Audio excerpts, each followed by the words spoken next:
Fantastic Four. Yes, it is not good as far as how the movie's good, but what's going on with the box office, not good. Yes, it's a disaster. I don't care what you say. That's misleading headline. Bullshit. It's a disaster. And I loved the movie. Loved it. Why is it a disaster for Marvel? We'll talk about it. And what about that John Rocha tweet saying the audience, idiots, they're going to see dinosaur movies. So they're idiots. I'll challenge him on that is what I'll say. SummerSlam thoughts. We wanted to try to dive into something a little less controversial. And we also have a few other things to discuss, man. We got Disney was going to use AI at one point for Tron. They decided not to. Tom Holland, we talked about that suit already, so we won't be covering that. Why did I even bring it up? Because I'm reading the notes. That's it. And there's a few other things that we'll discuss, but it's a conversation with myself, John Rocha, here today on the show. Let's get into this Kristian Harloff Show. Great.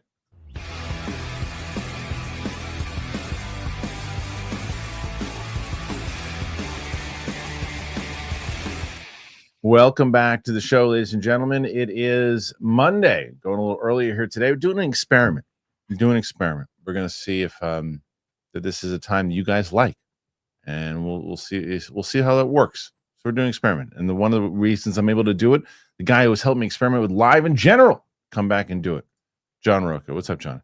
Hello. I never called anyone idiots. How dare you play and pander to your audience in such a nakedly kiss my ass way? Come on. It wasn't, but I mean, you certainly said the audience have been kind of like dumbed down. Was it? What no, did you say about the audience? I questioned the intelligence, and you're allowed to question anyone and everything. So, can I push back on that like tremendously? Sure, feel free to push back on that. I don't know how you can push back on questioning people, but you can question. I'm not going to push back on questioning. That's all I said. You can question anything. You can question anything you want. I'm just saying the reason, but the actual question itself, I'll push back on because. Okay. What you had said is that inside of the tweet itself was something along the lines, and again, I'll clarify it. All I said was, people are so good. Essentially, my point was, people want to just blame executives and blame studios. They never want to look at themselves. And if moviegoers keep going to see crap movies, how is that going to influence executives and creatives to make better movies? Okay. That's essentially what I said. But there's a couple problems with that. Okay. The first one being that, as you will agree, as we've talked about many times, that movies and opinions on what's good and what's not are subjective. Of course, always. Right. Every movie is subjective. What you think could be piss in Jurassic World, those who saw it might disagree with you and say, well, I liked that better than those other movies. And because you're essentially saying your taste, because you thought those two were better, well, then they're liking the dumb movie that I didn't like. Exactly. Okay. That's part one, which I don't agree with. What's the problem? Well, because what's the problem? It's saying that your opinion is the one that is saying that's a good movie and that's not a good movie. Yes, exactly. Guess what? All my tweets are opinion. Guess what? Breaking news. Breaking news. Yeah. All right. Well, that's part one. Yeah. Part two is the reason why I push back on that particular movie, because you remember. And not for any reason, and it's not because of the winning the steak dinner and all that stuff. I'll give you about the steak dinner, for God's sake. What I'm saying is, I've been saying it for months that Jurassic World would win, and be the one out of the three. Had nothing to do with thinking the audience, was just like dumber movie. It's because the domestic between Superman and Jurassic World is not that different. It's 316 to 317. Right. They're literally similar. The domestic audience, like it's the international audience that decided, and it is really. So what are we saying? What I'm saying is that dinosaurs, they don't go to see those movies internationally, whether they're watching on subtitles or converted or whatever. They're not going for the dialogue of it. They're going for the spectacle of it. And I think superhero guess. What? That's my guess. That's my guess. And I think that superhero movies in general are starting to weigh on people. I think that the genre, like we've talked about with Westerns and other things, I think that they're not as compelling unless you have something like a Hugh Jackman and coming back and it's like some real big gimmick. I think Avengers will pull. but I think it's tough. And the other thing that you had mentioned, which as a father I can say I disagree with, Okay. I do think that kids will go gravitate more towards dinosaurs than they will Superman. I think not, maybe not 20, 30 years ago, but today. No. That's fair. And as a father, I can't speak to that because I don't have kids. But Superman, why is that happening? Why is that an issue? Like this thing, these Jurassic Park movies, Jurassic World movies are absolute dog crap. Like literally, since the first one. Since the first one, they are not good. They are not. I don't care how anyone tries to defend them, especially if the whole brand is attached to defending them. They are not good movies. You know, those are not good movies overall. So I'm always fascinated by people who are like, well, the Transformers movies are terrible, but Jurassic World, Jurassic Park, that's high art. And then when you say to them, well, that's kind of not, it's not that good a movie. Oh, well, they're dumb fun. Dumb fun about science? Like this is the thing. Dumb fun, it's a social commentary. Every one of those films has a social commentary. So this idea of the people trying to have it both sides. They're trying to like have their cake and eat it too. They're trying to say it's dumb fun. And then when you go, well, they're dumb movies. No, they're about science and about exploring stuff. So which is it? And that's the thing that's frustrating to me as we look at this stuff. But with kids, if Superman doesn't appeal to children, I think that's a shame. Superman stands for what we're supposed to aspire to as human beings, right? And I get the dinosaurs are great, but then there's something wrong that you're not teaching your children about Superman when Superman is one of these superheroes of all the superheroes. Yeah, I've tried. My daughter doesn't. You know, she cared about the dog. She cared about the dog. That was it. She didn't want to see the movie, and out of the two of those movies, she'd want to see. And my oldest, they'd rather see Jurassic World. And look, you got to respect what your kids want to watch, and you're not going to force your kids. I mean, you don't want to indoctrinate your kids, but you want to present it and see if they'll grab onto it, right? And I think that's where I talked about the blame for studios and creatives, the fact that their Superman movies have not been consistently good. You could argue what Superman 1 is good, Superman 2 is good, and the other ones are mixed. And then I love Man of Steel, but I know it's a mixed reception. Sure. But yeah, so the society and the studios and the creators have not done a great job of bringing Superman across the line. But you know, Batman still pulls, Batman still attracts, and that's because Batman has consistently delivered damn good movies across their part. Yeah, also there's something. The thing is, I don't think there's anything wrong with questioning the taste of movies. Look, they're not. No one's untouchable. And this idea that how dare you come for the moviegoers, us precious little people? That's nonsense. You can get criticized in every arena of life. Why can't you be criticized for your movie tastes? That's nonsense. And I'll finish my point off with this. Over the last 20 years, more movies of lower level quality and intelligence and plots have made more money than any previous 20-year time in the history of film.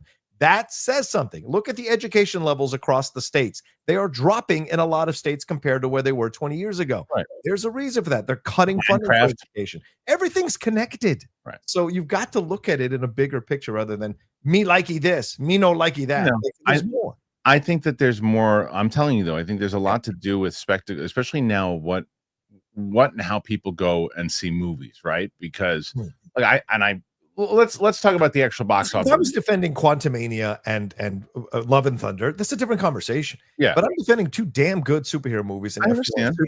I think some people were like, "Well, aren't people exhausted by superheroes?" No, man, these are good movies. So I do, but I do think people are. There's a lot of these people. I'm telling you, like there was. I remember it wasn't this movie because my uncle actually did go and see Superman, but it was another. It was The Flash when The Flash was coming out. Right. And I remember that I started to see things kind of turning there. Where I remember that when a Superman movie came out, everybody wanted to go see. It was a big, huge event. Now there's just so many of them, and I think that one of the points that I saw made that I agree with too is that what Jurassic World has going for it that these superhero movies don't is that there's a superhero movie every 6 months. There's a Jurassic World movie every 2 3 years. Yeah, but it's like they're always crap. So I don't disagree with you. I think they're not great, but I'm just the argument because there's something in those Jurassic World. I said it in my out of the theater reaction. I said it in the review itself. I don't know what it is about those movies, but at the end of it, I said this was just it's not good. I didn't hate it as much. It's not good, but I said, but at the end of it, I said, will I go see another one? Yeah, I'll go see another one. But that's the hypocrisy, isn't it? Because people are like, those Transformers movies are terrible, but then they'll defend the Jurassic Park movies when they're literally the same quality. Right. But wouldn't you be arguing against yourself? And they're still, because I accept the movies are that people don't like those movies. Like Jurassic World, but they do well. Aren't you arguing? But aren't you arguing yourself? Those aren't well made. I would intelligently. I shouldn't say well made. Intelligent. Yes, fair, totally fair. But I know that going in, right? And those aren't trying to make a social commentary about our world. Like the last Jurassic World movie, you have a billionaire who is trying to get a cure for cancer because he wants to raise the prices and make even more money and squeeze out the little people. I forgot about the plot until you brought it up. There you go. I'm saying the plots are there. And Scarlett and what's his face all of a sudden get a conscience and they want to do a socialist approach by letting everybody have access to the cure. So these are these things that are going on in all of these movies. And to say, I just go for the dumb fun, it's like you're ignoring what is the basic point of these movies supposed to be. I know, but I also think just because Transformers doesn't have any of that. And I think the Transformers will fit into this category also, especially with Bay coming back. As much as I hate it, it's like it's one of these things where people want to switch things around and see different things. That's why F1 had success. That's why these other, it's like, I just think that the day of the dominance of the superhero movies and the comic book movies, I think we used to talk about it on Claire all the time. When is it going to be the end of the empire? I think that I don't think the empire is ending, but I think it's in the shits. And I think Fantastic Four doing the numbers that it did shows it, because out of the three of them, I like that movie the best. I really did. And I just think that this is not good for Marvel. I do think Avengers will perform, and I think because of the event status that it has, in the way that Deadpool and Wolverine had that event status thing, right? But that's why I think the argument is flawed right now, because people are like, we're just tired of superhero movies. But these are good superhero movies. So you could have made that argument during Love and Thunder and Quantumania, and I'd have been like, I totally get it. 100%, I'm behind you. And if you watch my show yesterday, if you go beyond my tweet, I fleshed out and said, like, I get it, because the TV shows came in and they were inconsistent. That has hurt the Marvel brand big time. The 2021 stuff onward, there's been a lot of wonkiness in the quality. So I concede that there hasn't been great quality. But if you're not showing up for the stuff that is great quality, how much of a motivation is that to the studios to do great quality? It's true.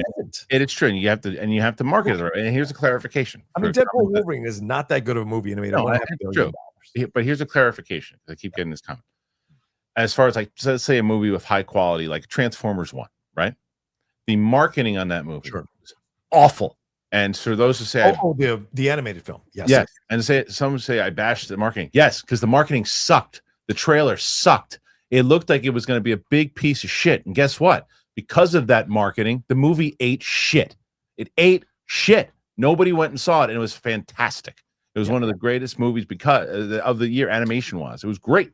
But it ate shit because people don't know how to market these things. And it's like, okay, is it actual quality? Can these things be quality? And if and the other reason why you can still blame the executives, John, is because you can't. No, I know you do. I know, but I'm saying one of the main reasons you still can, because of the budgets. They're lighting these things up because if you're going to spend whatever you spend on Jurassic World and make your money back and then some, business decision, you did it. But look, they cut the budget down on Fantastic Four by going for lower budget actors. And that's the truth. Look at the truth. They didn't go for Adam Driver, Margot Robbie, or Adam Stone. They couldn't afford them. Right. And so they went lower budget, and people still didn't show up. So it's unfortunately, it is a case by case basis right now. There's no generalization thing you can make, which is why I think you have to look at everybody involved in the situation, and no one gets to escape criticism. That's nonsense. You're not children. You're not little sensitive babies. No one gets to escape criticism. And no, your taste is not unquestionable. That's nonsense. And so it's you're allowed to question the intelligence. You're allowed to question the tastes. You're allowed to question everything. Sure. In every other arena, we can do that. I think it is, because I just know you. I know you. But I'm not removing that these movies haven't been consistently good. Or sure. I guess it's because I know you so well that it's like if I was, these conversations that you and I are having right now is essentially like people on Twitter can't have those face-to-face kind of organizations. So it's like it's you going, no, this, and it looks like a definitive statement, basically what you're saying, right? And I know I get your point of view. I don't agree with a lot of the takes of it, but I understand where you're coming from. Right. Like I really do. You But don't think you don't think we should? You don't think the moviegoers question talent or sorry, tastes or what they could be questioned? Of course. Okay. I'm saying some of the things, some of the reasons maybe behind why they're not working. So we can't, like you Oh, said, yeah. like you said to me, it's my opinion of what I think of the reasons why people are in the same way that you think. You can definitively feel. I don't feel that way. I don't feel like they're getting. I don't agree with your marketing thing on. I don't think Transformers 1 was going to make that much more, even if it was well marketed. It was, dude, it looked like a straight up kids movie. Listen, listen again. I hear what you're saying, and I think you're right to say it wasn't marketed well, but I don't think the marketing being better would have done that much of a difference. I don't think it would have made it a massive hit, but it certainly would have shown it for when they put that out. I thought it was a goofy movie aimed towards children. So it was, and you're not wrong. Because that's the way the trailers are presented, and that wasn't the movie. Yeah, no, it was a totally misrepresented movie. Because you're right, the critics' reception was good for it. Like people, I guess at that point though, they kind of made up their mind, and it depends on. It's hard. I mean, even though it says a solid IP, it's hard to get people in for animated movies if it's not like 100%. Look at Elio. Yeah, Elio and was a decent movie, and just another one that just ate it. But nonetheless, let's still kind of dive into the numbers. Oh yeah, sure. Themselves here, because Fantastic Four dropped hard at the box office. This is Marvel Studios and Fantastic Four. First Steps pulled in 11.7 million domestically on Friday, and so the overall number I think was what they do 40 something. How much? 42 million, I think. 42 million. Saturday numbers coming in. Estimates for the film's weekend are on track for 40 to 45, which should bring it domestic to just around 200 million after 10 days. Unfortunately, it means a 66% drop off. And some places were saying 80, right? Massive 80% on Friday. That was the 80 between Friday and Friday. Got it. Much closer to the kind of drop seen by Brave New World than by Thunderbolts or Superman, with the latter hitting 236.2 million by the end of its second weekend. Despite initially strong numbers from the Marvel faithful, it seems the film lacks traction with the general audience. That said, the film looks like to surpass the full domestic box office totals of both the previous MCU films this year by Monday. Another question will be international numbers released tomorrow, where the film opened well last weekend. Will they see a slump like the domestic? Also hitting this weekend domestically was The Bad Guys 2, which is headed for a 22 million opening weekend, which is about on par with the first. The critically well received Naked Gun reboot is headed for 16 million opening weekend, with exit polls reportedly showing excellent scores, suggesting the film should have legs. James Gunn's Superman will take in 13.5 million in its fourth weekend, down 46% by the end of the weekend. Should be at 16 million domestically. It's expected the film will end its state's site somewhere around 350. Rounding out the top five, Jurassic World Rebirth with 8.1, expected to hit 317 by the end of Sunday. It's likely to end its run around the 340. Together, pulled in around 6.7, and Sunday 10 to 11 million since it opened on Wednesday. So the other thing I want to bring up here, I'll bring up Box Office Mojo, and here are the actual numbers themselves. Fantastic Four, First Steps, 40 million, 368 so far worldwide. It's not bad for 2 weeks. It's okay for I mean, it's okay for 2 weeks if you didn't have the week that you did in week one. Right. Well, I mean, we'll see. We'll talk about it. The Bad Guys 2, 44 million so far. That's a pretty good number. You're pretty happy. Naked Gun, I really do hope this movie has legs. I forget, John, did you wind up seeing it? I know, I'm seeing it this afternoon. Oh, okay. 30 million so far, and I don't think it cost that much. No, it didn't.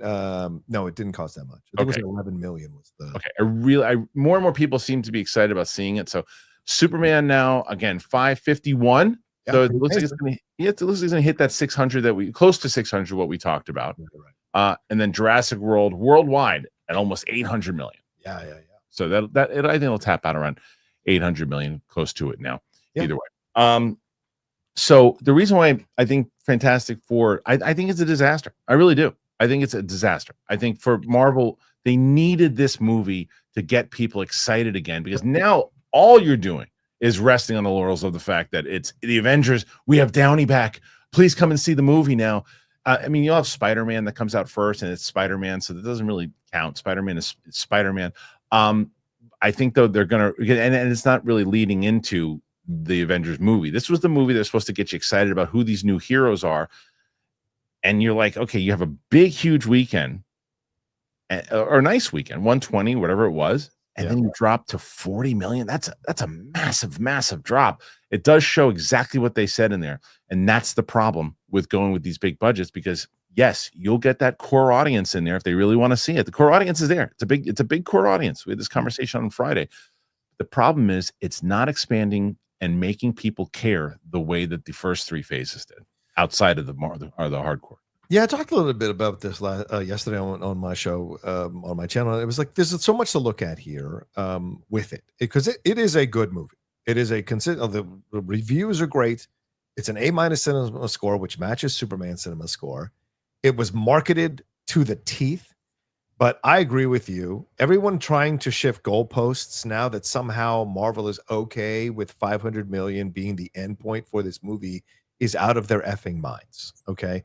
368 is a good number for most movies, but they sank a lot of money into this movie, making $200 million to make the film, and then probably $100 to $150 million, and probably close to 150 on the marketing with the way they were doing stuff globally. I mean, I got a fucking lunchbox here. There's all kinds of stuff that they were doing to promote fantastic. The $85 Galactus popcorn bucket. Like they thought this movie, and I know from people I know who work with people with Marvel, who work with people at Marvel, that internally they felt this movie was going to explode at the box office, make like $800 million, because they have to ramp up to Doomsday and Secret Wars with this film and Spider-Man. They do not have 3 phases like they did with Infinity War and Endgame.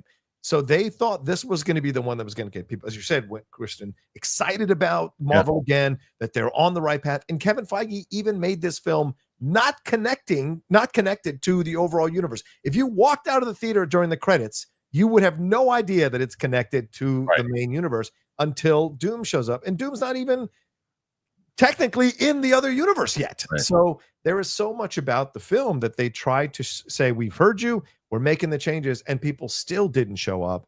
And I think this is absolutely a disaster. And if they get to 5, God forbid 6, they'd be lucky to get to 6, but at the 5, it is absolutely a loss. People are like, they're going to break even. Marvel didn't want to break even with this movie. Right. It's like, yeah, because I think the difference also is this. Disney this year, what have they had? And maybe I'm just not remembering, but what have they had this year that hit big? Lilo and Stitch. Lilo and Stitch. Okay. Yeah. So Lilo and Stitch. Only $1 billion film. Right. So Lilo and Stitch hit $1 billion. Okay. So they have some profit to play with inside of their movie. But still, Thunderbolts didn't do well. No. Captain America didn't do well. Didn't do well. So losses there, or breaking even maybe, but losses. And Wasn't so they Snow lose White money. this year?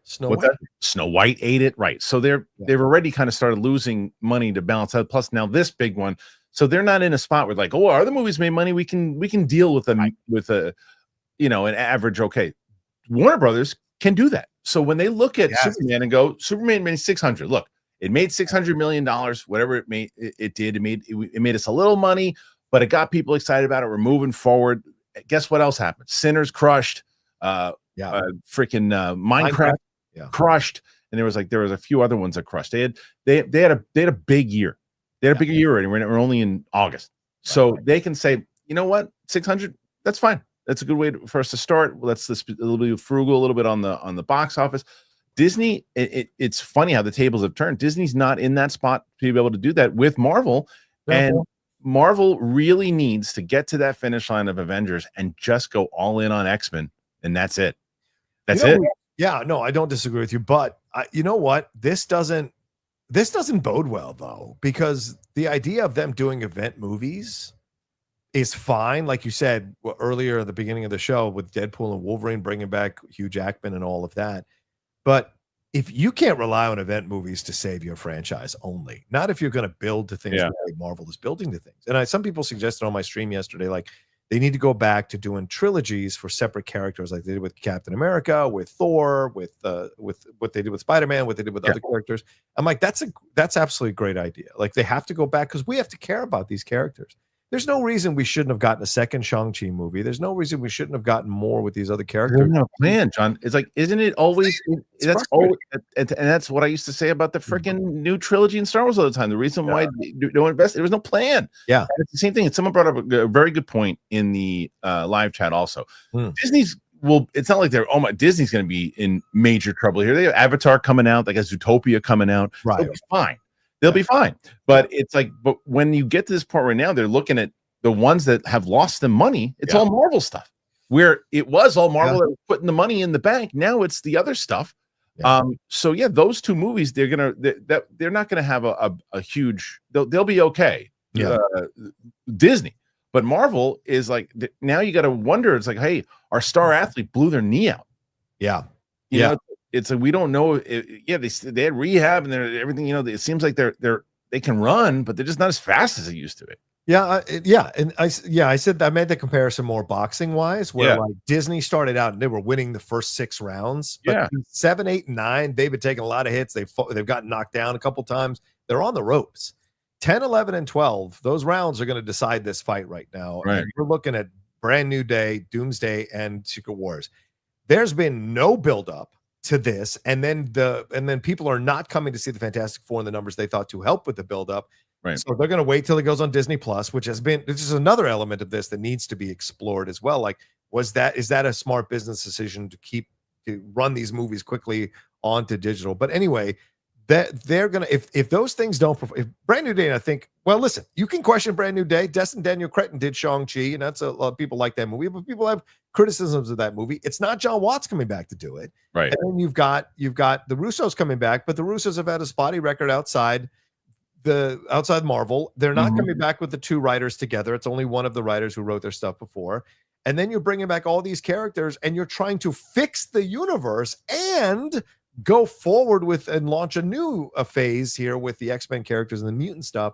And there's no guarantees, especially when people reacted down the middle, a 50-50 split of liking it and hating it with RDJ coming back. There's no guarantee that these movies are going to have the emotional impact and the excitement and joy that could just be a gimmick. It could just be a gimmick. I hope it's not. And people will see through it. People will see through it. It's true, because that's where, unfortunately, that's where they are right now. They're at a place, like I said earlier, that it's no longer like, hey, I know you guys like Fantastic Four, and we got you that buildup. You're excited for what's coming next. Now it's like, hey guys, we got Downey, Chris Hemsworth's coming back. This, and it'll all be relevant to the story. That's fine, but now they have to rely on that. Beforehand, it was the audience saying, oh, that's all they're doing. It's nostalgia and they're desperate. Now they have to be desperate. Now they have to be desperate. And they have to market this way because their movies are not, they're just not delivering the way that they used to. And I think that people, and I'm telling you, the oversaturation of it, of Marvel in general was really a disservice. It really was. There was just too much, and the homework aspect and all that, it was a disservice. It diluted the product. I don't think it would have diluted it if it was good. And the fact that it's not good, but hindsight, it's like, but the fact is, it wasn't. No, 100%. No, I know. And that's why I think it's not about quantity, it's about quality. If all of that stuff was good and people were like waiting for the next TV show from Marvel, they couldn't wait to see what amazing stuff they did, then there'd be a different situation. But yeah, clearly Iger, and it was Iger and Chapek and Feige, all of them because people love to give Feige like a pass, like he's some low-level employee that they push around, which is just utter nonsense. All 3 of them bear responsibility for this path forward through streaming, right? But I also think, and again, I got to call out the fans here, like, guys, they were trying to think on their feet during COVID, and it was tough. And I'm not here shilling or anything like that, because God, the single brain cell organisms of people who say that crap drive me insane. It's more of analysis, right? You've got to also understand they were in a position where they're in completely newfound territory. How do we react to the fact that theaters are being shut down? No one is leaving their houses. We've got to do these, but we've got to do these shows and adhere to the COVID guidelines. So Captain America gets cut by a few episodes and comes a little under, or the Winter Soldier one. Falcon Winter Soldier gets undercut and it doesn't come out well. Some of the other shows are a little wonky. We're thinking on the fly. So it didn't turn out well. And I understand that. And you can judge it by the quality and all of that. But look, they were trying to do things on the fly. It didn't work out. But it wasn't like their plan was, this is normal days, normal everything. We're just now going to inundate you with all this stuff. It was a plan because people were home. And now they realize that they got bit in the ass because they didn't put good quality out there and get people excited. So both. I think they got cocky though too, John. I think they got cocky.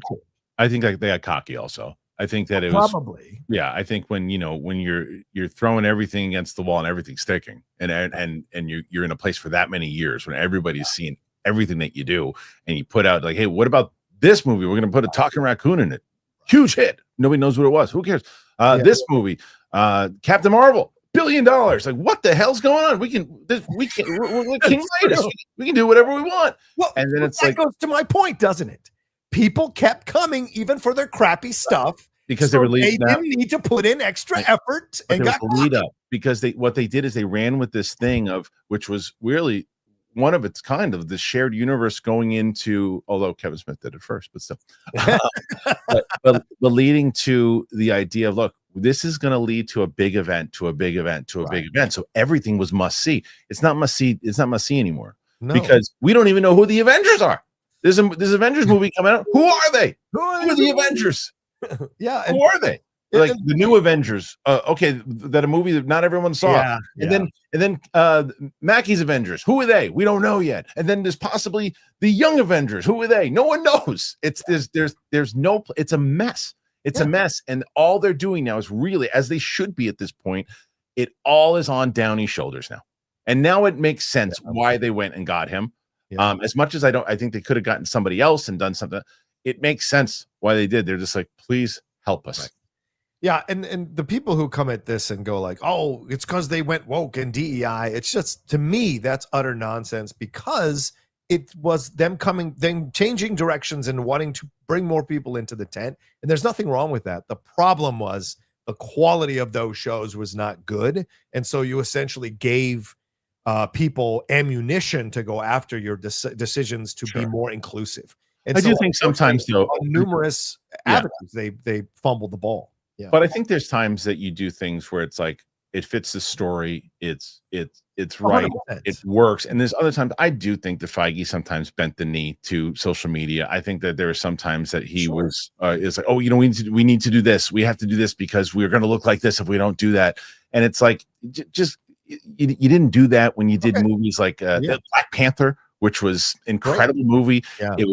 It fit the time. It was time for the movie. People responded to it, and it felt like this is the story that we want to follow. You didn't have to be black to enjoy it. You didn't have you went and you watched that movie and you went, this is a powerful movie. They got an incredible filmmaker. You see, he's like one of the biggest stars ever, and they did things because everything just kind of it fit right. It just felt like during a period of time they were going, well, we were supposed to do this right now because everybody was doing that. Every studio was doing that. Of course. And I think that sometimes Feige, I think he gets a little like, oh, I don't want social media to come after me. That's great. But now we're on the other side of the court, right? Sure. Right. Because now we're seeing more conservative stuff. We're seeing more white actors being cast again and over actors of color and women, more male actors. We're seeing all of that. So all of you who brought that energy for the last 4 years, how upset you were about DEI and blah, blah, blah, you better bring that same energy when we see all these white people being in charge of stuff, leading stuff, catering to the conservative point of view, catering to the red state point of view. And when those shows and movies come out and they're crap, you better have the same energy because I guarantee you a lot of those people won't. A lot of those people will forgive it and excuse it and say, no, it's fine. We'll get to the next one or try to explain it away. And so if you're going to be consistent, then you've got to be consistent that if someone is listening to social media too much, no matter what side of the fence they're on, and adhering to it, and the quality of the product is terrible, you got to criticize it just as equally as you did the other side. If not, you're a fake outrager. Fair enough. All right, Liz, staying with this, they also said the box office now. How much did I walk to lose 45 pounds? What's how much? Yeah, how much you are? You should tell you lost a lot more than 45 pounds. You should tell us what you did. I'm at 45. Yes, I've lost. Look at that. Box office. International, not saving Fantastic Four. With the international and Sunday domestic numbers coming in, Marvel will be understandably concerned this morning. The Fantastic Four first steps estimates for its second weekend are now at 40 million domestically, as expected steep drop of 66 with its domestic total at 198 after 10 days. It's one of the worst drops of the MCU, the worst being the 68% of Captain America Brave New World earlier this year. It's crazy to me that this movie had the same drop as that movie. Yeah. International was a bit more forgiving. The title falling 54% overseas in its second weekend for a further 39.8. That brings the overseas total to 170.3 and the worldwide to 368.7. The hard fact is that the recent Superman is having decidedly more staying power. It's another point we didn't make, which is an excellent point. At the same point in time, James Gunn's film has a second weekend of 57 million domestic and 45.2 million overseas, bringing it to a domestic total of 235, overseas total of 178, and worldwide of 406. Superman is still in play, though, the title coming in its fourth weekend frame with a further 13.8 domestic, 11.2 internationally, brings up to 316 million domestically, 235 million overseas. Brad Pitt's led F1, hoping it is still making money, especially in Asian markets like Korea. Worldwide, it's made 545 million. Yeah, it takes past World War Z to become Pitt's highest grossing movie ever. How crazy is that? It's great. I love that. Different times and different prices and stuff too, for how long that mother has been around. But the internationals. There's another point to make that I think is an excellent point. In 2018, and I still had the mentality where 2016, 15 movies would come out week after week. It would be a big movie in the beginning of May. Yeah. A week later, maybe 2 weeks later, another big movie comes out, and it didn't really hurt that much, that first big movie, because it was just everybody was going to see movies in the summer season. We ain't in that time period anymore. Yeah. That's why now someone asked me the other day about if Doom was going to move out of the way of Avengers, right? Almost at this point, you can say, well, should Avengers move out of the way of Doom? But we're not there. I do think Doom now should move, because you choose what you're going to see in the theater. And I think people chose the people who didn't wind up going, the casual fan, I should say, chose Superman over Fantastic Four, the casual fan. Yeah. I think there's questions to be asked, as people have said already, about release dates, about releasing this thing when they could have released it in November, where you could argue like the families are around. And yes, you'd probably be going up against Avatar, but you would have had a few weeks before Avatar. But November during Thanksgiving, right around that season, might have been the way to go to get people to see the movie. But again, like you said, that's hindsight is 2020. I think Marvel thought, well, DC's a bit damaged. Jurassic World, it's not Bryce Dallas Howard and Chris Pratt and the whole crew back again.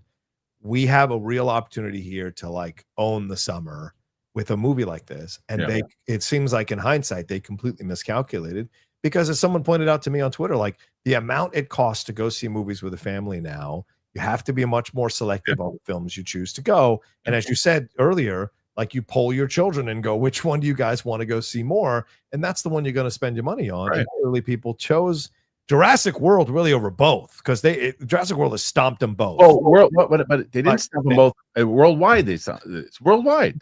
Total. You can't separate. It's that's convenient narratives. Like this is the overall total. The overall total stomped Superman and stomped Fantastic. I think you can absolutely say, because it's different. It's different tastes and it's different understandings in general. Like there were different cultures of things too. Like when you go, if you look at domestic, let's just take out for right now, just for the sake of argument. Sure. Take out the international, right? Okay. And would you say that in the States, fine, sure, Jurassic World and Superman were pretty much neck and neck? They're still neck and neck. Yes. Right. 317 to 316. Yes. Right. So it's like a totally, and as we're like, there's certain markets that respond to things differently. And I've always said, I think that Superman has always been, whether they didn't do it as much this time, has always been associated as the American hero. He always has been. Sure. And people say that. You don't shake that. So that's why here, where he's marketed to, he's doing good. Internationally, he did okay. Right. And Jurassic World beat the piss out of him internationally. Right. But I don't look at it in a vacuum type of way. You look at what is the overall box office total. Sure. And the overall box office total has stomped the overall box office total so far. Okay. Overall, sure.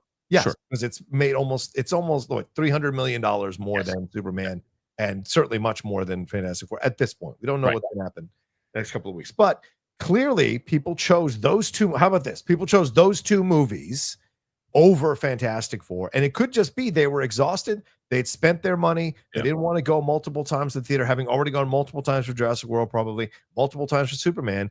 People didn't feel like Fantastic Four was something they would want to go see multiple times, whether it's the movie or the timing of the movie. So there's a lot of factors to look at why this thing isn't doing as well as Marvel had hoped.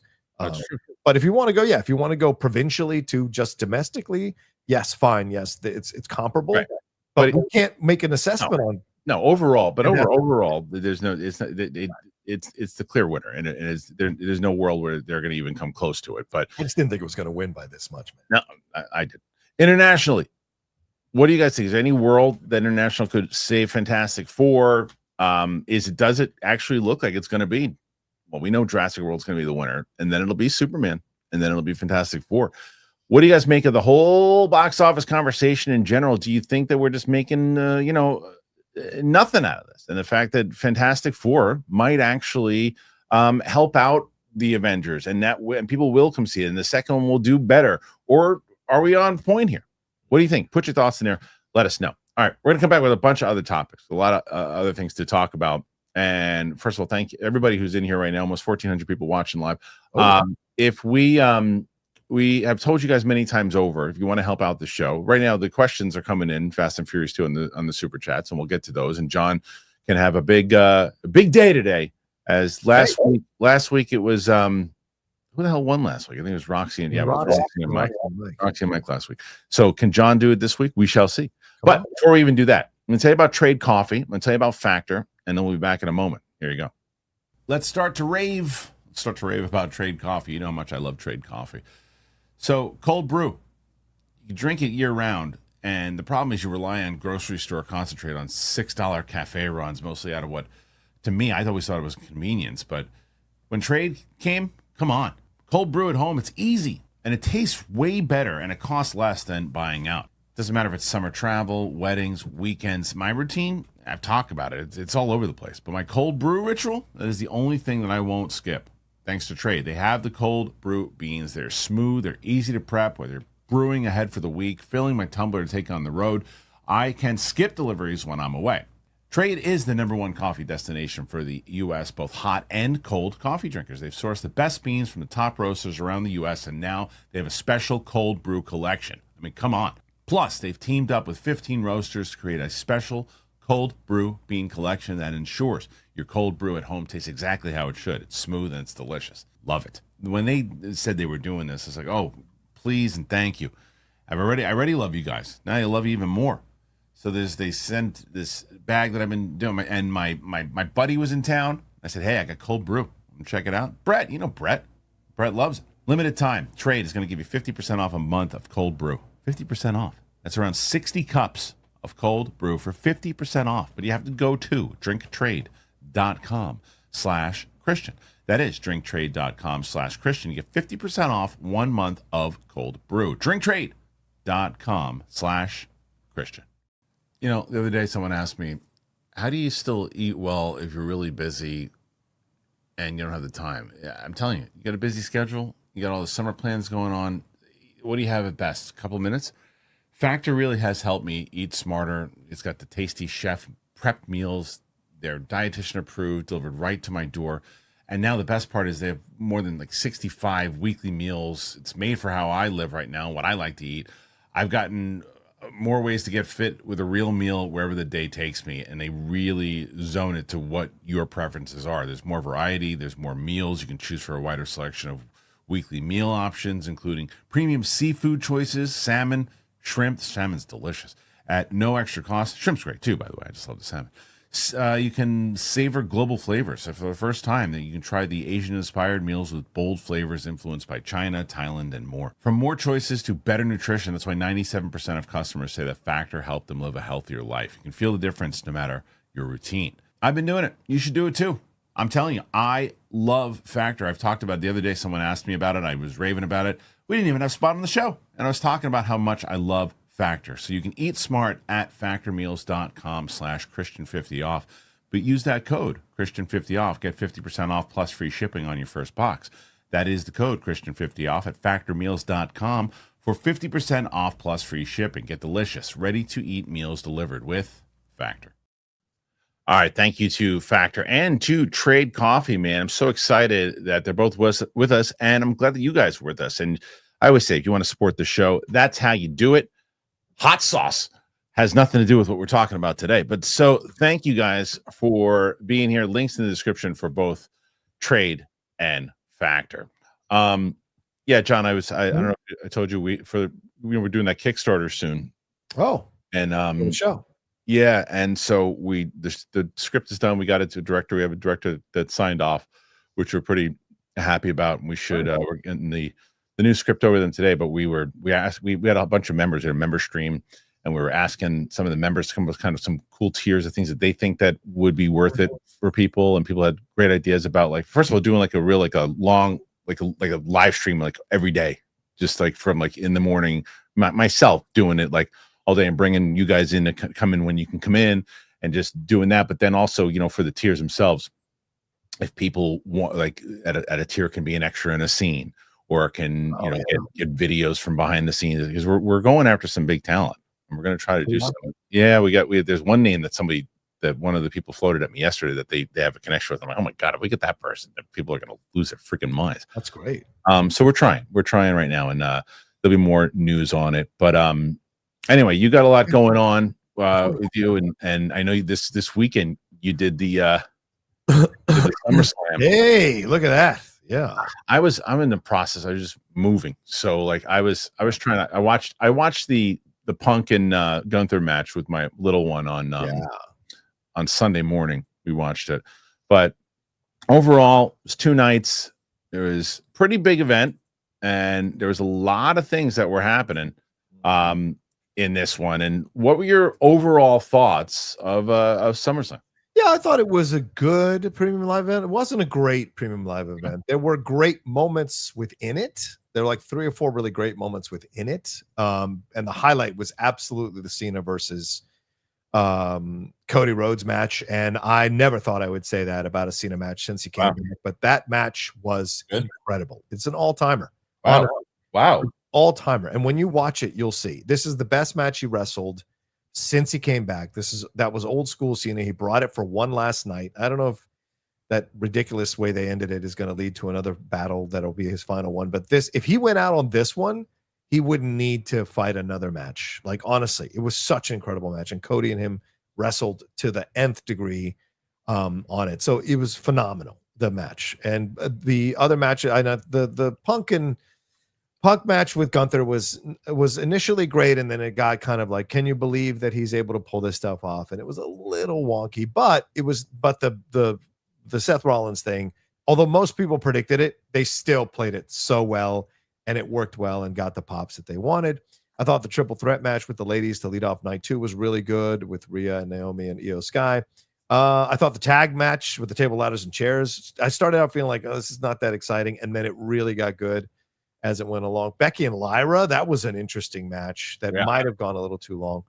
There were some disappointing matches, though. Jacob Fatu and Solo was surprisingly kind of a dud. And some of the night 1 stuff wasn't as exciting or thrilling as you were hoping. But yeah, I mean, the thing at the end is what ruins, for me, the taste of the whole thing. But overall, so John talking about, obviously they brought back Brock Lesnar, and it's been going. People have been going kind of nuts about it because he was in the allegations against Vince with Vince, and 40 times, I think he was named, right. So my question is, and I'm asking because I don't know anything about what came afterwards. Was there an investigation? Was he cleared, or was it still open? They haven't made any of that clear.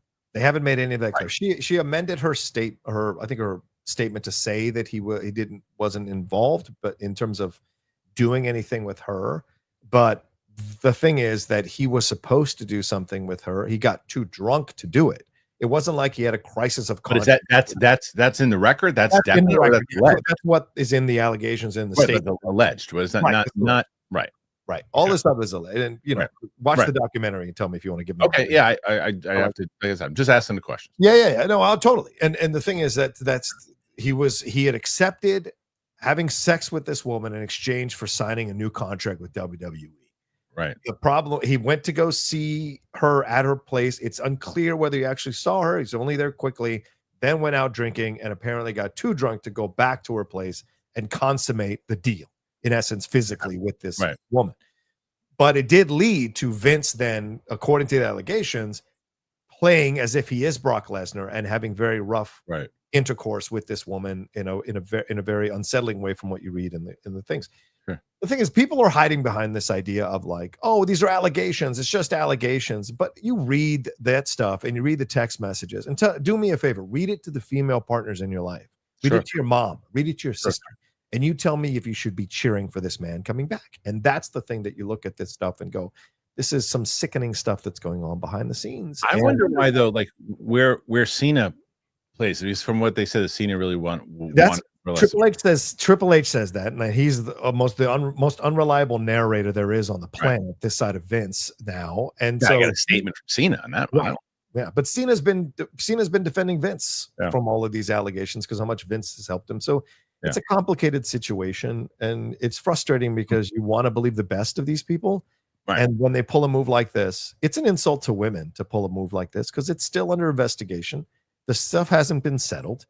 Why would you bring an alleged sexual predator or someone who's willing to be part of a sex trafficking scheme back to your organization? And I can't help but think, because he's been meeting with Trump and he thinks he's clear, WWE is clear, that they think they can do anything now and are going to accept it. And so, and again, like I said, I think that if it turns out, I don't think you're wrong that if it turns out that, if the investigation moves forward and he's continued to be named and everything, and he's part of it, then it's a bad move on their part without having all this stuff kind of I think it's a bad move period already. But what if, hypothetically, what if it comes out? What if it does come out that he's clear to these things, and these things that like it was actually not, it wasn't factual? I'm just saying. That's happened in the past with other people where things have been presented, and it turns out, because then the guy doesn't get an opportunity to come back and do that, because at that point, like, let's say hypothetically that is a scenario that happens, right? You essentially would be like, okay, look, it turned out that it wasn't right. True. So my point is, don't bring him back until you have, for sure. That's what if they know for sure, and they just then you're saying release it? Then they should have released it, and the fact that they canceled press conference. They canceled the press conference because they didn't want to deal with it, because they're cowards. They didn't want to do it because they're cowards. They wanted. He went on his show, and all of those people sitting at that desk suckle at the teat of WWE, so you can't take their opinions or anything seriously with the WWE. Talk about shills. Those people are shills. Sam Roberts, all those guys are shills for WWE. They work for them. They work for them. That's right. So they're shills. They work for them, so they're shills. And so you look at that situation. Yeah, that's the way I look at it. Sure. And so they're not going to ask AAA, well, what were you thinking? And read out the accusations and be like, you think this is a person that should come back? They're not going to do that. And so to me, that's what soured the whole, because I mean, it was a effing great ending, and to bring such a divisive thing, because now that overshadows everything, right? Well, it's really undercut, sure, because that's what you're talking about by the end of the night, and not the rest of the stuff that really kind of went down. But to jump back into the actual part of it, like Saturday night, I did watch. I liked the reveal because I bought the Seth Rollins injury. I mean, I bought it. A lot of people did. Yeah, I bought it hook, line, and sinker. So I enjoyed that. I thought that part was good. It was adorable though, because I was watching with my little one, and when Gunther got split open, she buried her head in the. She's like, I don't want to watch. She's like, I don't want to watch. She wouldn't watch it, and then she was just telling me who wins. And then I was like, CM Punk won. She's like, yay! And then when Seth Rollins came in, she's like, I like his outfits. I want him to win. Anyway, SummerSlam. Did you guys watch it? Did you not watch it? What do you think about all of it? The controversial, the matches themselves. Put your thoughts in there. We want to know. There's another topic that I guess is somewhat controversial. We can end with this one go into the questions. Oh, sure. And that's this Disney scrapping AI plans for Tron and Moana. What's that mean, you say? Well, I'm going to tell you. A major new feature piece in the Wall Street Journal has gone into Disney's use of AI in its upcoming productions, including some big revelations about the tech's potential use in two of the studio's biggest films in the next year. The studio is said to be taking a conservative approach with this adoption of AI, in concern over both its potential legal exposure and damage to its storytelling legacy. Report indicates at one time Disney pitched an AI-generated sidekick character named Bit for Jeff Bridges' Kevin Flynn character in Tron Ares. The idea was reportedly initially floated as a marketing idea and involved AI responding on screen, voiced by an actor. However, they scrapped it before any development progressed. Just to let you know, you're not moving up on the screen. It's not. Sorry. Thank you for letting me know. That's it. No, that's it. Thank you, everybody. Appreciate it. The idea was citing bad publicity risks during union talks. Disney also cloned Dwayne Johnson for the upcoming live-action Moana. Specifically, a small number of shots that Johnson was unable to do. They used Johnson similarly, but Bill's cousin Tanoya Reed as a body double. There you go. Okay. The studio would work with AI company Metaphysic to create deepfakes of Johnson's face that they could be layered on top of Reed's performance in the footage. Johnson approved it, but then things got caught up in a legal quagmire to the point that none of the footage will be in the final film when it's released next summer. Interviews with multiple employees and partners indicate the studio faces issues many other major corporations have over AI's advance and concerns how to use it. Okay, this is about as clear as day as you're going to get. It's about as clear as day as you're going to get. Go ahead. This right now is the way that the business works. So people going, "Ooh, should we use it?" And then someone goes, "No, don't do it." And then the few younger people that are in there going, we can use it, we can do it. The tech people, as it becomes big business and it becomes as big as all these other huge companies that have their say, go use our thing, do our thing. No, not yet. Here's some money. Oh, fine. And then the younger people who've been using AI all my life, then they start doing it right now. You're going to have this constant story. They want to use it. No. They want to use it. No. They used a little bit of it. Fine. They used a little bit. Fine. They used too much. No. And then they're going to be using it and it's going to happen. Now, should they? Different conversation. That's just how it's going to happen. They're going to AI right now, like the clone stuff and all this stuff as it advances, AI characters, it will happen. If any movie should have had an AI character, though, it's Tron. 100%. I'm just saying. Yeah. This is like if you just like, and guys are going to relate to this. This is like when you are carrying 5 things out of the kitchen and you think you can grab the 6th thing, so you don't want to make a second trip to the kitchen. Or you're carrying a bunch of groceries and there's like 1 extra bag and you're like, I think I can handle it. Women can carry groceries too. Yes. Well, yes, I'm sorry. Women carry groceries too. Let's be equal. Yes. But I'm just saying, guys are the dumb ones who think we can carry everything and all at once. And so we're just because we want to save time for whatever reason in our minds. So this is what it is. And grabbing that 6th thing is AI. And it's going to happen. And you're just plugging holes in a desperate attempt. And you're absolutely right, Kristian. Like we're in that transition place, but it is going to be the way of things within 5 years. And all the strikes and all the stuff we had, this is going to be a really interesting thing to look back on all those strikes, seeing how a lot of the entertainment has constricted. People have lost jobs. People have been left out of Hollywood. Budgets have gotten a little bit smaller on some of the stuff as it's gone along. And now they want to bring in AI. The guy from Lionsgate said, we will now be able to do more movies because we will make them with AI. It's different when Lionsgate says it than when Disney says it. So the fact that Disney is opening the door to it, and it's on the heels of that Wizard of Oz presentation, which I don't know if you guys saw that, where they're in the Sphere in Vegas. They have done AI to present Wizard of Oz in the Sphere. They've added scenes. They've added characters walking into scenes. Really? Yeah, there's an 8.5-minute piece on YouTube that you guys can watch on it. Mark Mankiewicz from TCM covers it. It is crazy. And so AI is coming. It's inevitable. And people need to get educated on it because it is going to happen. And this idea of, and I get it, this idea of pearl clutching from a place of creativity and purity and all of that, absolutely, I respect that. Right. You're not going to win. You're not going to win. No, it's not. It's just, it is one of those things. I'm telling you, though, it's a generational thing, though. Oh, 100%. It's generational. People don't give a shit. Nah. Yeah. When in like 20 years from now, when in 30 years from now, when those people are running the business, it's going to be like, yeah, I grew up with this stuff. And when I was doing it, it's like I've been working with it forever, and the stuff that we can do, it's like this is the business. It's evolution, and the old farts like us can be like, we know that's not how it was when we were kids, and it's just how it is. It's just how when we were younger, Kristian, we got into CGI, Jurassic Park. People love that, right? And before the practical effects people, you're right, though, were upset 100% CGI was coming in. So this 100%. Is generational, man. Wow, it is. It's gonna change, but it's not, and I'm very clear, not taking away from anybody who can be upset about this stuff. There's certain ways that things were run. Like we just talking about the WWE. The golden era is still my favorite era. Yeah, of course. Still my favorite. I wish that they could go back to that, but there's no way that they ever could. They never could, in the way that like people, it wasn't, it wasn't scripted. It was scripted, but nobody really said it. Right. Not everybody says it is, and it's like it doesn't take it away. But those who grew up on it, now they love it. That's part of it. That's what that's what they do. The ones who grew up on this version of it, that's their version of it. So it's just how it goes.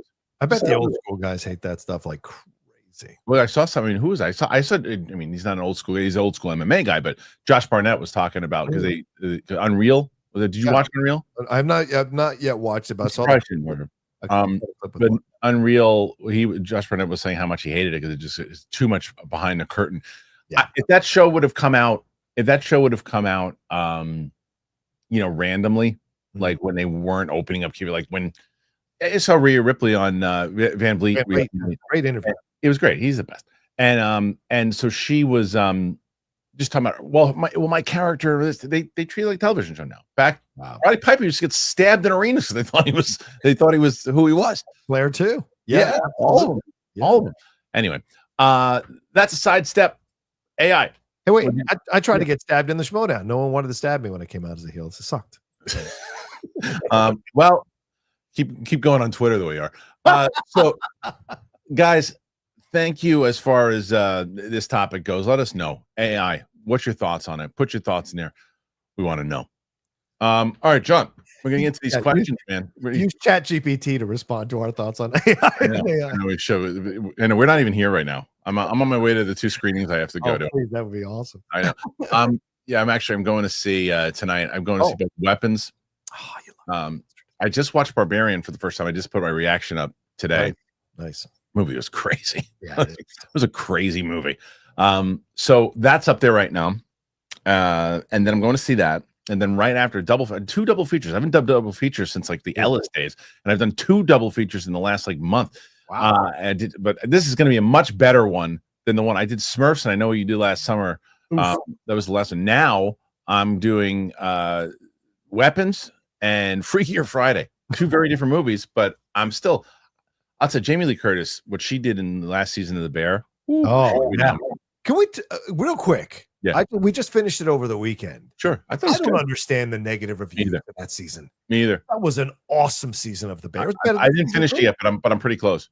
Yeah, it was better than season 3. We finished up over the weekend, and I don't know what these negative reviewers were talking about. Like nothing happened. A lot happened in that show. Happened. Yeah, it was. You know what it was, John? It was the fact that a lot of it didn't happen in the restaurant. Yeah, I guess. Yeah. But that's not the point of the show. The characters are the point of the show. Their investment as human beings is the point of the show. Yeah, so, I agree.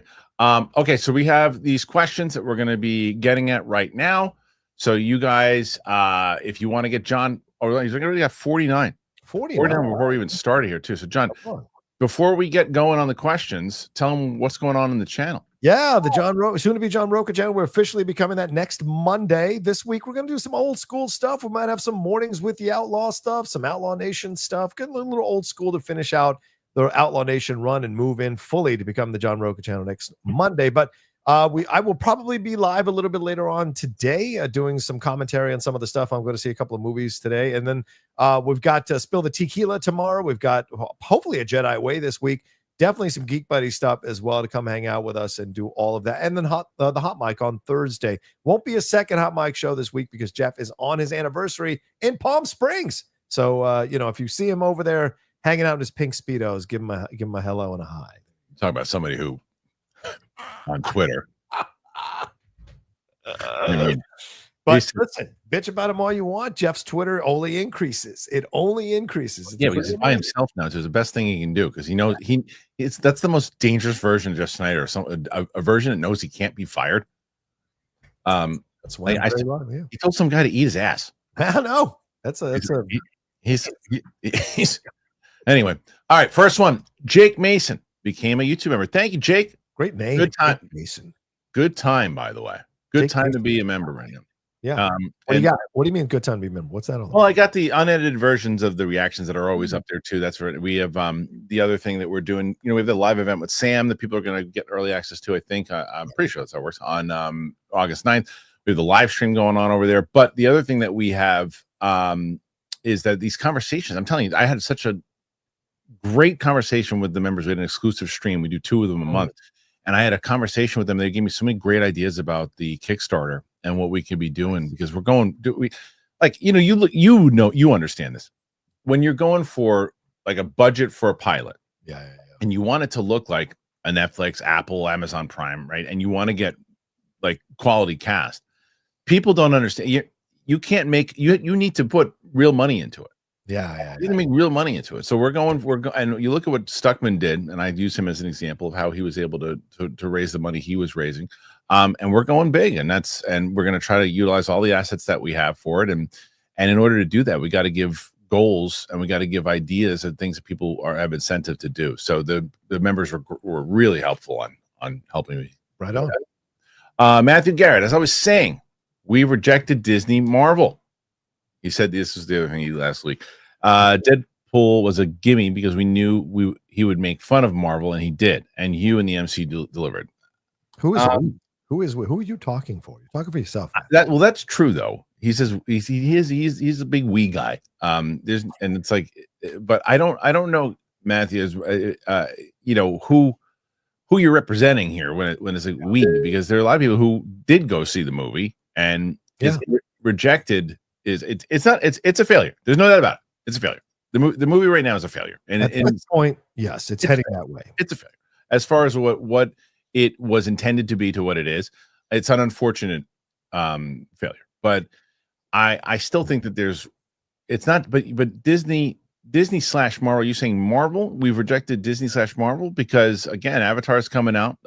You also had Inside Out that did very well. They had a bunch of different movies that do well. So that side of it, I'm not with you, but the Marvel side of it, and none of you would have rejected crap if the movies were good. None of you. And Thunderbolts was good, but people just didn't know those characters and didn't go in the same numbers. But if Thunderbolts was being led by Scarlett Johansson, it would have made money. If Captain America: Brave New World was actually good, it would have made money. So you or we haven't rejected anything. You just didn't like those movies. And please stop trying to think you're leading movements, for God's sakes. It's nonsense. Go ahead. Yeah. All right, let's see. New member here with Max Trent. Thank you, Max. Hey. Loving that. 2 new members. 52 so far, John. Pretty great. Bring it, people. I know you guys are angry. Bring it. Tom Hanks. What happened? Have you been back to Trader Joe's? Oh, yeah. No, I haven't. I haven't been back since. I told that story again last night. I had a great it's funny. I was you know what I saw, and I haven't done a reaction or review about it yet. So our good buddy Marshall over at he was at Disney for a long time, but he's at Netflix now. Marshall's great. He's the best. And he invited me. They did a screening for Tartakovsky's new movie as a Netflix, the Fixed. Oh yeah. It's really funny. Do you know what it's about? No. So it's a raunchy animated comedy. Okay. And it's about a just dog who's got his balls, and he finds out that his owners want to cut his balls off. So he's got to go, and he runs away because he goes on this crazy adventure. And the voice talent is incredible. It's Adam Devine is the main dog. Idris Elba, nice. Catherine Hahn. There's some really great people, but at the beginning of it, I was nervous because I walked in. I'm going, okay, the raunchy jokes, we get it. Is this the whole movie? The movie has heart. It's got heart, and I enjoyed it. It was so we went there, and then afterwards, there was a bunch of people who were kind of there. We went to New York. It was in New York, and it was. I really enjoyed it. I probably would do somewhat of a review reaction at some point, but I recommend it for those people who. If anybody in here likes animation, they should probably go and check it out. I don't know if there's anybody who likes animation. Okay. Next one after that. Yeah. Okay, so here we go. 54 coming in hot with John Rocha. And again, if you guys want to. Are you stalling right now? What the hell are you doing? I am stalling. I found him. Larry Cortowitz. Actually, you know what? Watch this. Go ahead. Oh, yeah, I'm going to do this. I'm Are you going to kick me out now? No, I'm picking up because my writing partner is calling me right now. So and I told her I was live. Who's this? Who's this? What's her name? Martini. Martini, hey, you're on the air. Fantastic. Hello, everybody. So yeah, I'll be on the air for the next hour. But I've told don't say bye yet. I've told people that we're doing the Kickstarter and we're coming up with goals, and the people have been helping us out, and eventually you got to come on so they know who the hell you are. It's gonna be hilarious. It's gonna be so fun. Good sell. I like it. All right. I'll hit you up when I get out of here if you're around. Bye. Bye. She is very funny. Martini. Is it Martini Patator? Yeah, Martinique is her name. But Martinique. Nice. Yeah, but Martini. Larry Cortowitz. People also lump in all executives unfairly when blaming them. Some execs are creatives who do push for quality content. We just don't hear about them. That is very true. Thank you. It is very true. I was around it. There were a lot of idiot executives. Of course. There are people who are just so business minded they have not a creative bone in their body. Yes. I was surrounded by a lot of creative people. Like Naveed McElhargy was a creative executive. Eric Olson, David Gambino, Susan Downey, who like I worked with Junior's wife. Yes. Yeah. And they were all executives, and they were all then there's other people in the studio system. So it's Nathan's great because they don't see that there's nuance here. But yeah, Jurassic World Rebirth is better than the last 5 Transformers.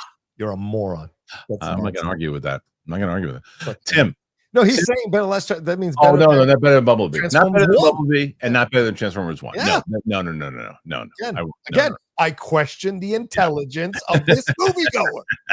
Tim, since Fantastic Four is in the new Avengers, in the next Avengers, won't that help Fantastic Four more known to casuals? That should make the sequel have a much bigger payoff, right? Potentially. If depends on how they're used. Yeah. Potentially, though. It's not a guarantee, but you're not wrong for thinking that.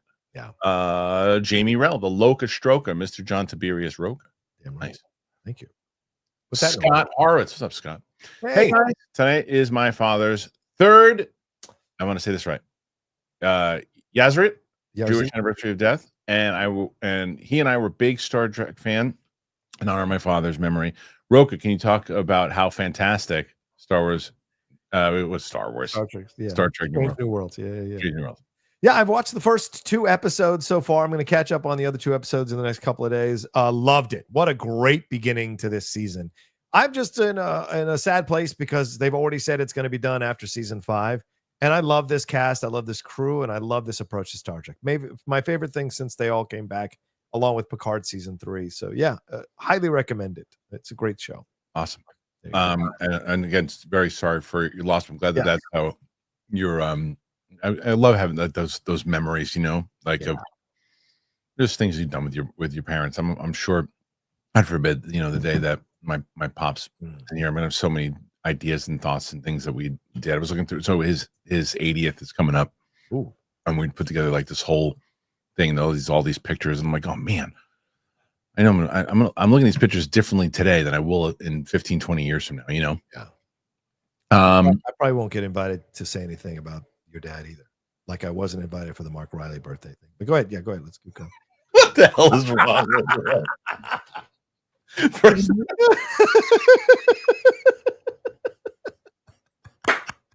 If I had a list of all things you're pissed off. All right, shelf presents. For me, I don't like theaters. It doesn't have to do with quality, and if it's an inspecting movie, I'd rather wait for digital. I don't think I'm alone. You're not alone. I'll tell you, I took Matt Sarah with me to the last 2 press screenings of Naked Gun and Fantastic Four. It was if I took him to Eden. He couldn't believe that people weren't on their phones. He couldn't believe that people weren't talking in the theater, that people weren't putting their feet up. He couldn't believe how well behaved people were in the press screening. He couldn't believe it. He loved going to it, and he doesn't want to go to any other screenings. And I said, yeah, this is all I do now. This is all I do. I hate going to regular theaters because people are so ill behaved. Yep. I love screenings that are only just press because you're right. None of that happens. And the other side of it is now when I go to theaters, I look and see if there's only 5 or 6 people in the theater, and that's the screening I go to. If I'm going to go again to see a movie, because people are so ill behaved now. Again, the moviegoers. They are ill-behaved at these films. And so, there's a lot of things to look at when it comes to moviegoers now. All right. I don't know. Not of you, just. But Fantastic Four was a spectacle movie. So what does that mean, Shelf? That's pretty much a spectacle movie. True that. Okay. So I lost a few of you. Oh, here, got it. R.J. McReady. Hey. Comes down to character.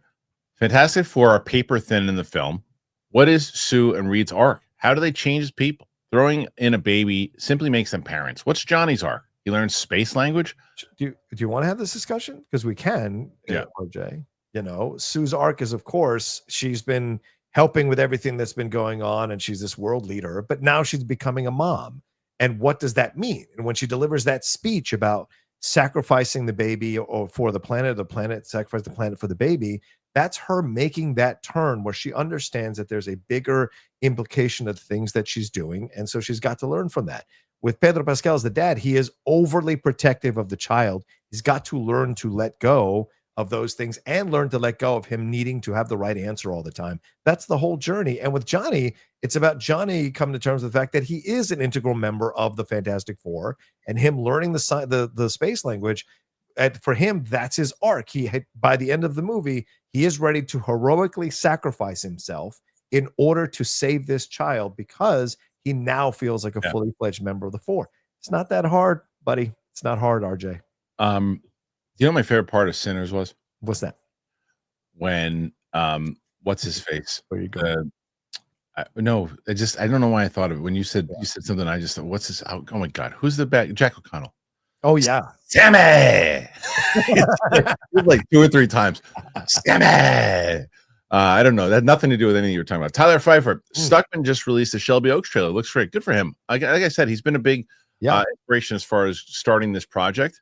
I'm going to reach out to him, try to get him on the show so he can help promote his movie, and B, I want to talk to him and get his advice on this stuff, because I'm going all out on this one, guys. I really am, and it's like I feel like if we can put the power in our hands, and John's talking about executives and all that stuff too, is that if we can do that, where I know what we have is good with this script, and instead of someone looking and go, oh well, you can do this. Oh, why don't you put an alien in it instead? It's a dramatic comedy. It's dramedy. Where's the talking dog? Right. So no, I don't want to do that. But so I'm just going to shoot it myself, and hopefully, the audience will get behind it. Sketchcraft. If the Planet of the Apes films can operate with intelligence and box office success, and so can Jurassic Park, they Universal just aren't doing it. I agree with that, though. Don't you? Yeah.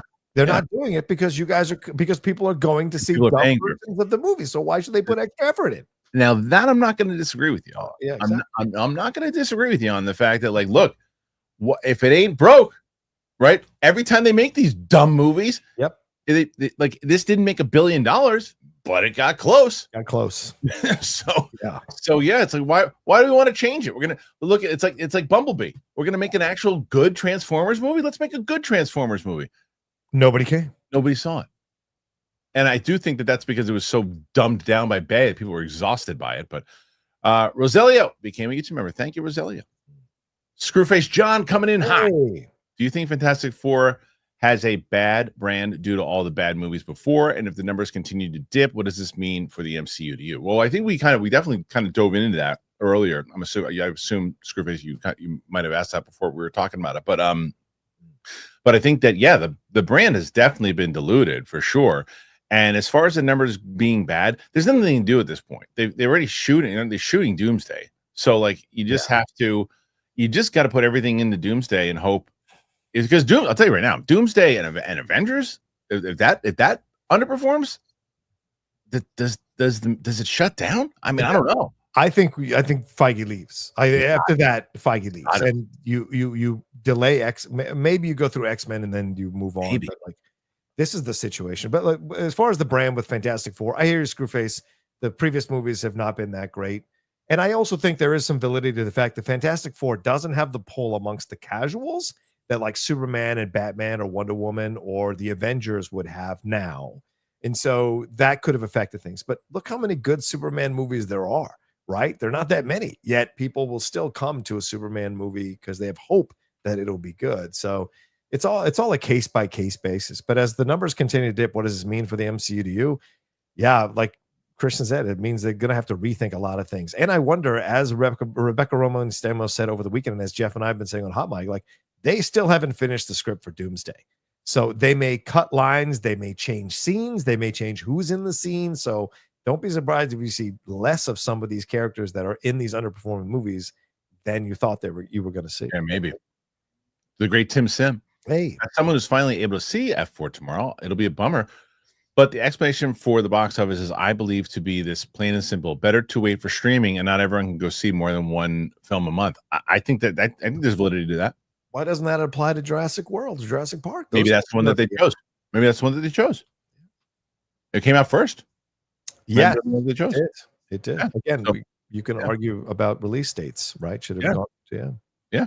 So, I mean, I think there's validity to what Tim is saying there, too, because with streaming, it's like, okay, because of the window after 45 days, they're like, I've seen a lot of superheroes. I want to see it, but I pay for the service, and I have look, I got a pretty good TV now for me. And I'm going, okay, you know what? There's some movies I didn't see in the theater. Bummer that I missed it, but I'm looking forward to watching that at home. I think if you're dealing with people's motivations, there's nothing you can say that is plain and simple, Tim. So I'll push back on that, because people went to see Deadpool and Wolverine to a $1.4 billion. People went to see Lilo and Stitch over $1 billion this year. They could have easily waited for Disney Plus for that, especially. But no, when films catch the pop culture zeitgeist, people want to be in the theaters to see them. Oppenheimer, Barbie, these are these things. There's numerous examples of people catching the wave of something, but clearly, for whatever reason, and there are many, Fantastic Four didn't have that reaction. That's fair. All right, next one. Mike's Movie Madness. Hey, Christian, rank these haters: Lex Luthor, Rob Liefeld, John Rocha. Just kidding, John. Much love. Still respect you, even though when I disagree with you. You can't ask for more than that. No, absolutely. I think that's the correct ranking. Lex Luthor, Rob Liefeld, and John Rocha. It depends on the topic. You might give Luthor credit on certain topips. No, I'm saying we rank the haters as far as like who the biggest haters are. That's how I'm looking at it. It's like it depends on the topic. Yeah, it's true. Depends on the topic. Not getting invited to Mark Riley's birthday party. That's gonna be Rocha's gonna be the number one. Number one. Not even get to be on the video, which was really, I was shocked by that. Anyway, Sketchcraft. Inside Out 2 was a 2024 box office winner. Lilo and Stitch hit $1 billion. If Transformers 1 was marketed as a kiddie film, it should have done better. It looked generic. But it wasn't. But that's the problem. Here's the difference. Inside Out 2 was marketed as a kids movie, and so was Lilo and Stitch, and they were kids movies. Good movies, kids movies. They're aimed towards children. Transformers 1 was marketed as it wasn't. It was going towards nostalgia too. It wasn't just and I should say even it played like almost like a preschool movie, the freaking trailer. Mm-hmm. Yeah, it was so dopey. I agree. And it's more of a young adult teenager and above film. Yeah. And also with Inside Out, you had Inside Out 1, which was amazing. That's why people think Zootopia 2 is going to do well. And Lilo and Stitch is a very beloved animated film. So that's all that it had going for it, what Transformers 1 did not. Right. Alexis LeBlanc.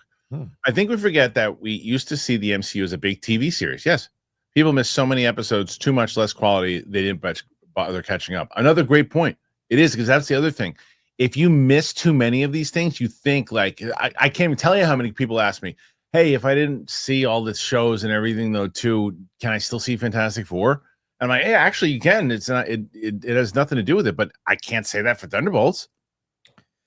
Yeah. But again, this is the thing. Like they made a plan during COVID, and they were in motion with their plan and could not turn around. And so unfortunately, people didn't enjoy those shows as the way that they should have, and didn't have because the quality wasn't 100% great there. So they end up getting bit. I don't think people would have missed these episodes if these shows were good.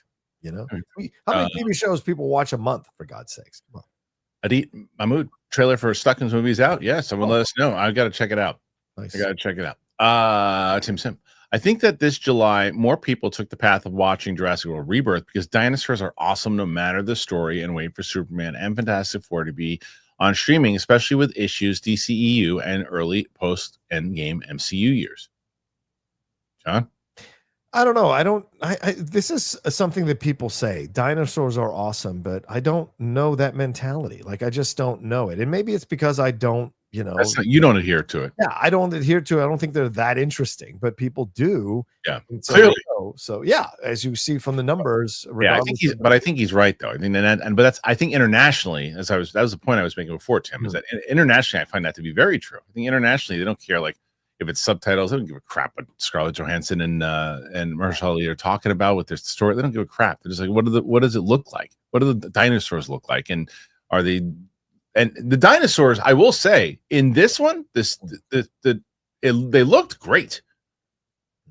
You don't think so? That last one looked like a Rancor, like something. The last one looked like a Rancor. 100. The other one, no. The monster. Yes, the monster dinosaurs are so stupid. Yeah. They're so stupid. I hate them. I'm with you on that. I'm talking about the actual dinosaurs that they use. Yeah. The real dinosaurs. They look good. They're not real dinosaurs, Kristian. No, I mean the ones that were real. Carlton Rudder, London Calling, saw Fantastic Four in IMAX second time. Oh yeah, great experience, but the screen was dead. Just 4 people, including me and my son. 10 years ago, it would have been another story. Yeah, it's sad. It is sad. It's still doing well though, and it's been F4. Sorry, F4, not F1. You confused me there for a second. Yeah, that's happened to me a few times. It would have been another story. Yeah, fair point. Yeah. Mike's Movie Man. It's now for an actual question. Is Pedro Pascal fatigue a factor in the box office drop? I love the guy, but when an actor starts showing up in everything, casual viewers seem to get annoyed. It's a good question. Showing up in everything. How many movies? He has been in a lot of movies. 3 movies this month. What do you mean? He was in the one with Dakota Johnson. No one saw that movie. Okay, it doesn't matter. It's marketed. There's things all over the place, and that people did see that movie. That's not true. That movie did decent. The Materialist, whatever it was called, it did decent for them. And then the other one that didn't do well was the Ad Astra one, the one with him and Joaquin Phoenix. But he's in Eddington. Yeah, no one saw. Yeah, and he's in Last of Us. He's everywhere. I think that is whether it's J Law or any of these people that consistently are, and my wife is saying that with Glenn Powell. So yeah, he's in everything. Once they find a star, they jam them down your throat, and it's like, take it easy, push back. Yeah, it's fair. And you're not wrong on Materialist. I'm really surprised. 62 million worldwide for a small film like that. So yeah, all right. But yeah, I guess. I mean, I like good actors, and I like seeing good actors in things. And it's like he's terrible in any of these movies or TV shows. He's excellent. I thought he was great in Fantastic Four, to be honest with you. So I don't understand if there's a fatigue factor when they're good. Well, I mean, but don't be surprised if people start feeling that, though. Yeah, maybe. Yeah, like studio people start feeling that way because. I think we won't see him for a bit and stuff. You'll see him a million times. When this stuff comes out, no. But if you're it's like, oh, his last movie didn't do that well. That's what happens. That's what happens. Beto Power. I agree with Rocha. It's 100% on the audience for paying a ticket to see crap. But most of the audience is not serious about film. Most just want to have fun. Also true. There you go. Yeah. Tim Sim. I just see that Disney Plus is really going to be a huge problem for MCU when the streaming model is really being disruptive to theatrical releases. We'll see where it goes, but it'll be a downer as I finally see it tomorrow. I hate being a broken record on this. I hate it. But will they finally realize that they cannot do the $150 to $200 million movie anymore?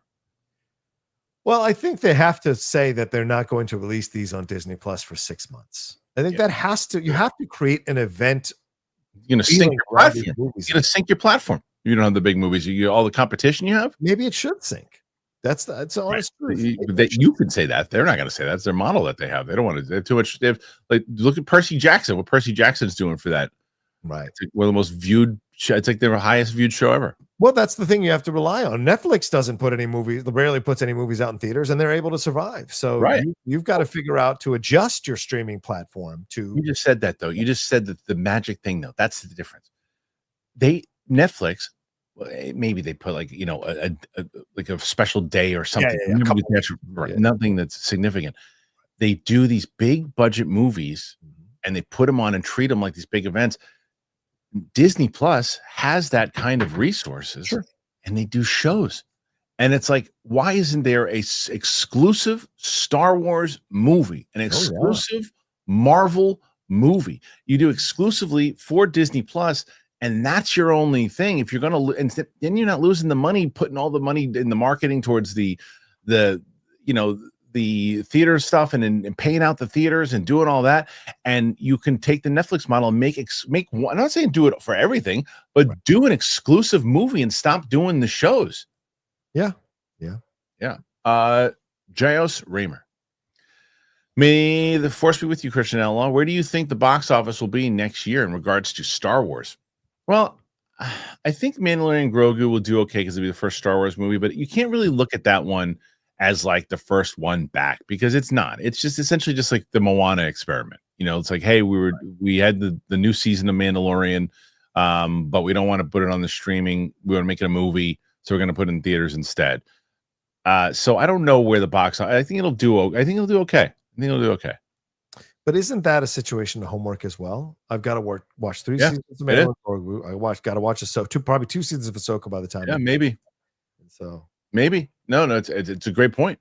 Maybe people who ever, but the only thing that what they have, and the reason why, as much as I hate the stupid title, putting Grogu in the title and showing a picture of Baby Yoda in every damn picture, that's how you get people into the theater. 100%. Yeah, that like, in wrestling terms, John, Grogu got over with the mainstream audience. Well, you know what I mean? My girlfriend who watches nothing, or my life partner, sorry, I gotta say that. My life partner who watches nothing of Star Wars, she watched Mandalorian because of Grogu, no other reason. Right. Parker Holler. Trends don't last forever. MCU keeps following the same beats, same style people are used to. Even if it's good, you can't argue it's more of the same. I don't disagree with that. It is it's very formulaic. Even Shang-Chi, which I liked. The first 2, I was like, oh, this is different. It's a completely kind of martial arts start to it. And by the time you get to the end, I'm like, oh, it's just a regular Marvel movie. It kind of lost its luster for me at the end. A lot of these movies, they feel the same. There's not a lot of the difference to them. Let me tell you about a franchise called Jurassic World and Jurassic Park. It's true. That's true. Good point. The exact same thing in every effing movie. Yes, but again, I don't disagree. But the difference is, again, as we brought up earlier, there's a new Marvel movie every 6 months. Yeah. New Jurassic World every 2 or 3 years. So if you do it every 2 or 3 years, like, all right, it's the same old crap. I keep getting fooled, but whatever, dinosaurs. I don't think Thunderbolts is the same as Fantastic Four or the same as Captain America. A little bit more different. Yeah, that's why I liked it. That one was more different. That wasn't as formulaic. I agree. 74 so far, John, as we're 132. We're about an hour and 32 minutes in. Thenora Ravindra. Ooh. We need to study Gen Z and early Gen Alpha. Gen Z IPs like Lilo and Stitch, K-pop Demon Hunters, and Minecraft all thriving, while IPs from the 1900s are increasingly rejected by this demographic. I agree. And even today, I sent you that picture. They're announcing Eddie Murphy and Donald Glover. I saw that. Redoing Sanford and Son for Peacock. And that's like, what are you doing, man? Like, who is this for? Who's it for? Well, if it's for streaming, that's where it is going to be streaming. So again, because look at, so here's the thing, to push back against Thenora a little bit, right? The IP from the 1900s is Happy Gilmore 2. I don't care what you think about the movie. That's true. It crushed. Yeah, 40 million. Yeah, crushed because the old farts like us are watching on streaming. It's if you're trying to hit and look, Naked Gun is one from the 1900s, also doing well. So maybe I'm not as agreeable as I was when I initially read that, but I do think the ones that are really pushing and hitting like massive numbers, like a Tokyo. I keep saying Tokyo Pop because it's from that freaking. Do you remember Tokyo Pop, the anime? But no, K-pop, Demon Hunters, and Minecraft. They are specific for that generation, and that is like their thing. But I still think there are IPs there. Look, Cobra Kai is another one that did very well. Yeah. So I'll push back against that, but I do think that they should develop stuff for this generation. Also, obviously, it's working. RC, I love Ryan Coogler, but he made a huge mistake not recasting T'Challa. For the franchise and the MCU as a whole, if T'Challa is not in Black Panther 3, I fear the franchise will suffer from damage and won't be able to overcome. I do think he's going to be in it, by the way. I think they're definitely setting that up for through Doomsday or the Strange New or whatever it is, the third one. Secret Wars rather. Yeah. But if you look at the box office for Wakanda Forever, it's like $860 million. And Black Panther, I think, did $1 billion or a little more than Let's over do it. And so you look at the situation. So yes, you can say they were damaged a little bit but I mean, think about this again, and people have to look at this in context. He had to rewrite the script 3 times. Right. He did not know that Chadwick was dying of cancer, and that was a huge blow. Then again, COVID, then Letitia Wright's situation. They had to adjust to all of that. And then you have Feige coming in going, hey, you better shove in all this stuff with Valentina and all this other stuff. And we got to launch Ironheart, so you need to shove her in this. So that's no, Ironheart. I'll give you the first one. The Ironheart was he wanted to produce it. He wanted to put her in there. Well, fine, fair point. I'm sorry. Yes, good point. Yeah. So he wanted to put, but anyway, there was a responsibility to put her in the film. Yeah. Yes, good point. He produced it, but there was all this stuff. So he was serving a lot of masters in that particular movie. And they did want to recast T'Challa immediately because people were still very sensitive about the loss of Chadwick Boseman. So in hindsight, you say they should have done this. But if they had done it and people rejected the movie because you were trying to move on too quickly from them, then you would have been like, you know what? They never should have cast T'Challa. They should have waited. So you can't win. It's damned if you do, damned if you don't in that kind of a situation. And they went with the idea of honoring Chadwick and his sacrifice and his death rather than recasting him quickly, you know? Yep. Tim Sim. All I can say is this: if Doomsday and Secret Wars aren't true successes, Disney needs to put the MCU on a multi-year hiatus, shape it for just the X-Men, and focus on getting Star Wars on track. I don't disagree with them though. If Doomsday and Secret hiatus, no way they'll do it. If Doomsday and Secret Wars, if they bomb, if those or even break even, if those two with the amount of money, I mean, break even, they're going to have to break even with the amount of money they're spending on those movies. Yeah. I kind of agree with them. I think that you got to say, look, we'll do X-Men, give it 2 or 3 years. Like, let's not just put it out right away because people are not caring about these movies right now. And also, I'd be paying attention to the landscape and see what DC is doing and seeing if people are responding and see what the next. What do you? To me, I think it's Spider-Man. I think Spider-Man is the next big, massive, huge success movie. I think Spider-Man will be that one. Well, we'll see. I mean, again, it's not John Watts coming back, and I think that Punisher, man, Punisher and Spider-Man together fighting the Hulk. Come on. Yeah, where have I heard that? But yeah, the Hollywood Reporter. Yeah, exactly. Yeah. I mean, the thing is that, yes, I don't think it'll be, I hope, how about this? I hope it'll be great. Because as you said, you have your criticisms of Shang-Chi, that Destin Daniel Cretton directed that one. So this is going to be interesting if his style works for this Spider-Man story that they're trying to tell in this. And by the way, this isn't one of the best runs of Spider-Man that they're using, but it was one of the most interesting and complex runs. So it'll be fascinating to see how they make it work. Okay. But if Doomsday and them are not true successes, there's no way they're going to multi-year hiatus, because what that means is pushing X-Men out. And there are actors they're going to introduce to be X-Men in Doomsday and in Secret Wars.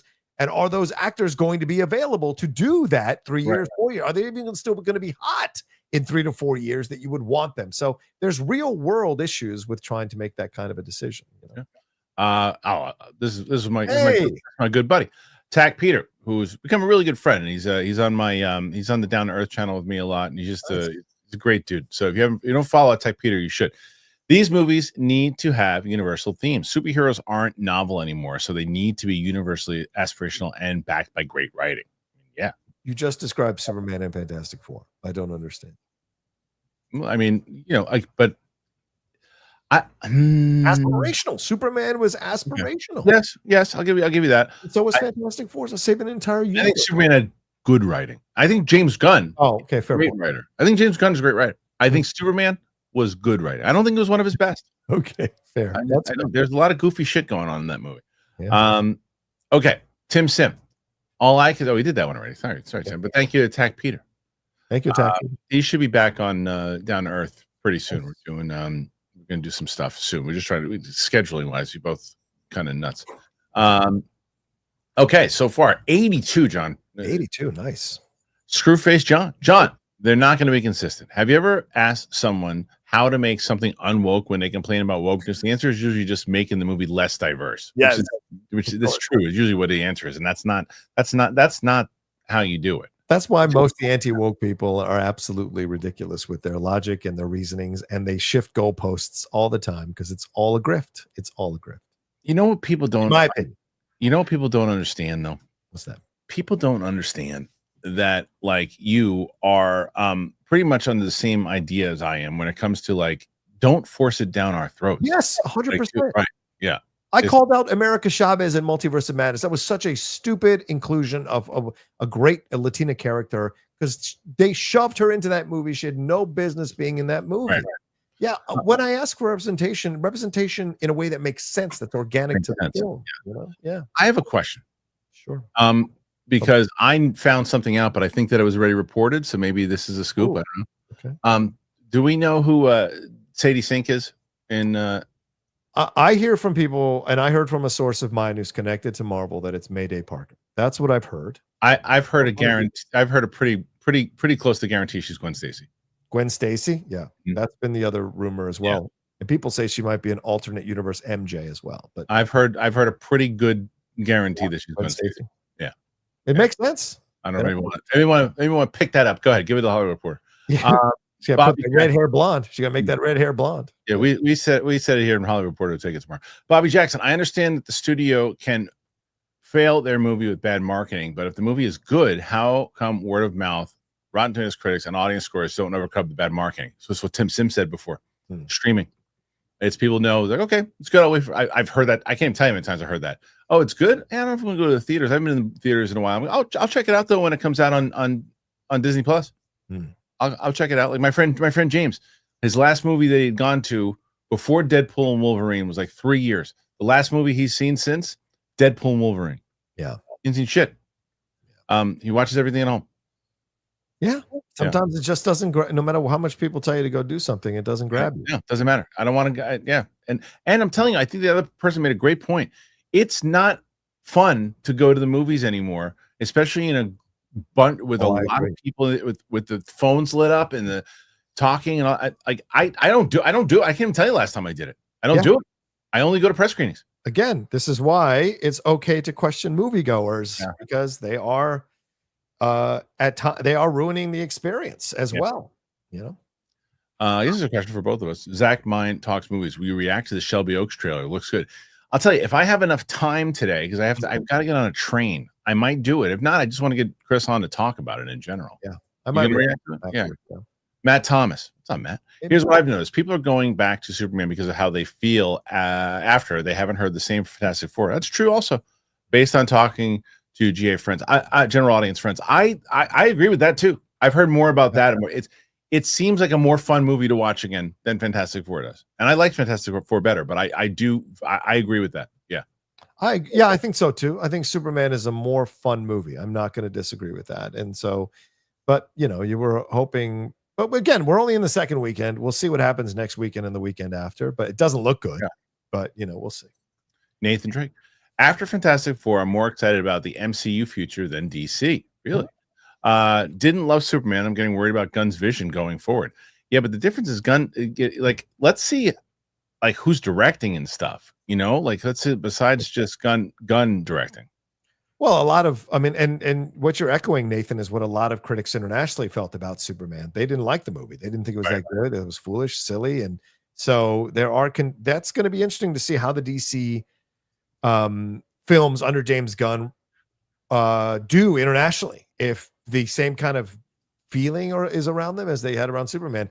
And I'll tell you this, Kristian, DC has, and heavy spoilers pointed this out, so shout out to him, but DC following up Superman right now, there is a vacuum right now with F4 stumbling the way it is. If they were coming out with Batman in December or you know, and then Wonder Woman in July of next year, they have them by the balls. They would have Marvel by the balls now, but they're following up with which I'm excited for, but it's not going to do better than Superman. Which one? Supergirl, and Clayface is going to be even less. Yeah. Right. Yeah, but Clayface is a different animal though, because Clayface is actually going under the thing that I'm talking about. How much does Clayface cost? $20 million to make? $30 million? So that's Marvel never does that. Marvel never does smaller movies. And like, I love that DC's trying to do that. They go that expands and makes their brand different.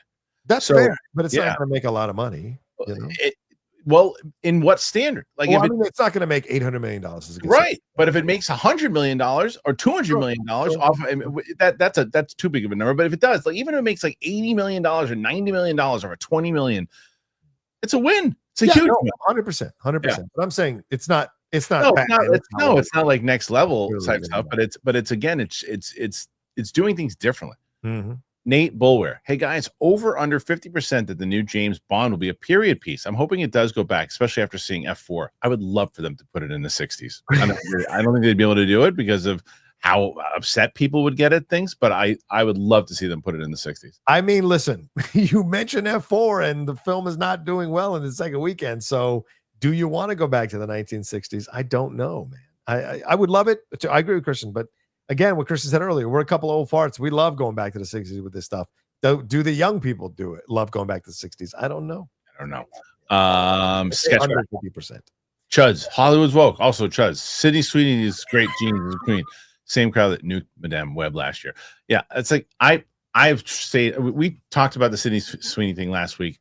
My thing is I think American Eagle, like, they should have been a little more aware of what they're doing, but like overall, I think people blew that thing out of proportion. Blew it out of proportion. Well, I mean, there's a way to look at it and factor in all the things, which is the owners of American Eagle are very in bed with Trump. And so they knew what they were doing. This is their kind of like the wink and nod that they've been blueprint that MAGA's been following for quite some time. They knew exactly what they were saying and they knew how they were going to spark conversation and upset progressives and liberals and whatever. But I also think their right is making way too big of a deal of it because the liberals aren't really that. Not a lot of liberals are really going crazy about it that I see. But they jumped on the fact that the people that were they made that a big deal. Anything else, they politicized it. Everything is politicized. Everything is politicized. Oh, yeah. Nathan Drake, does Rocha have the Sweeney soap? No, I'm not like that. I don't. How can I say? Kalinowski said that he does it. He was lather his balls with it, is what he said. Hey-oh. What he said. No, I don't. She's cool and all, but yeah. I don't. She doesn't appeal to me the way she does to other people. Me either. Yeah. Julia Roberts. Evil John Madden. Kristian, when are you gonna have your hot friend watch Lord of the Rings? Sam's gonna watch it soon, man. You should also show her Black Dynamite and Outlaw Johnny Black, both blaxploitation movies. Yeah, I'm sure there's some of those. We have such a list. Sam has been. People keep asking. Tina's been stepping up. Tina was able to do a few movies because Sam's been out of commission. She's been sick. She's getting better now. We're trying to get her. I'm pushing Agatha right now, and we're doing Captain America, Brave New World, and we're doing Thunderbolts. Those are the next two we're going to do because that's where we're at. We're going to be closed up hopefully by the time we get to August 9th. Then we'll finish Agatha, and then we'll get into Lord of the Rings.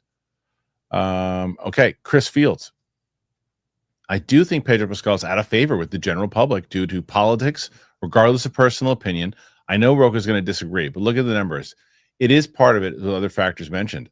Also, a good point. I always say this, John. I always say this in general with sometimes when you are that big of a star, in general, you got to be careful. Sometimes you're going to alienate your audience. I know someone in general that was saying, "Hey, I don't know if I want to see Fantastic Four. I don't really align with Pedro Pascal. I think he's an idiot on this, and this, and this." I'm like, "Oh, okay. I'm sorry you feel that way, but like, I'm going to check it out." I try to separate politics in general from what people are saying if I want to see the movie, but not everybody does that.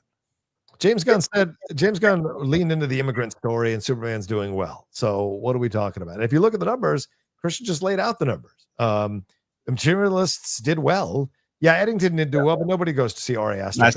Last of Us. In Last of Us season 2, they took him out in the second. They took him out, and people were upset because he was removed from the show.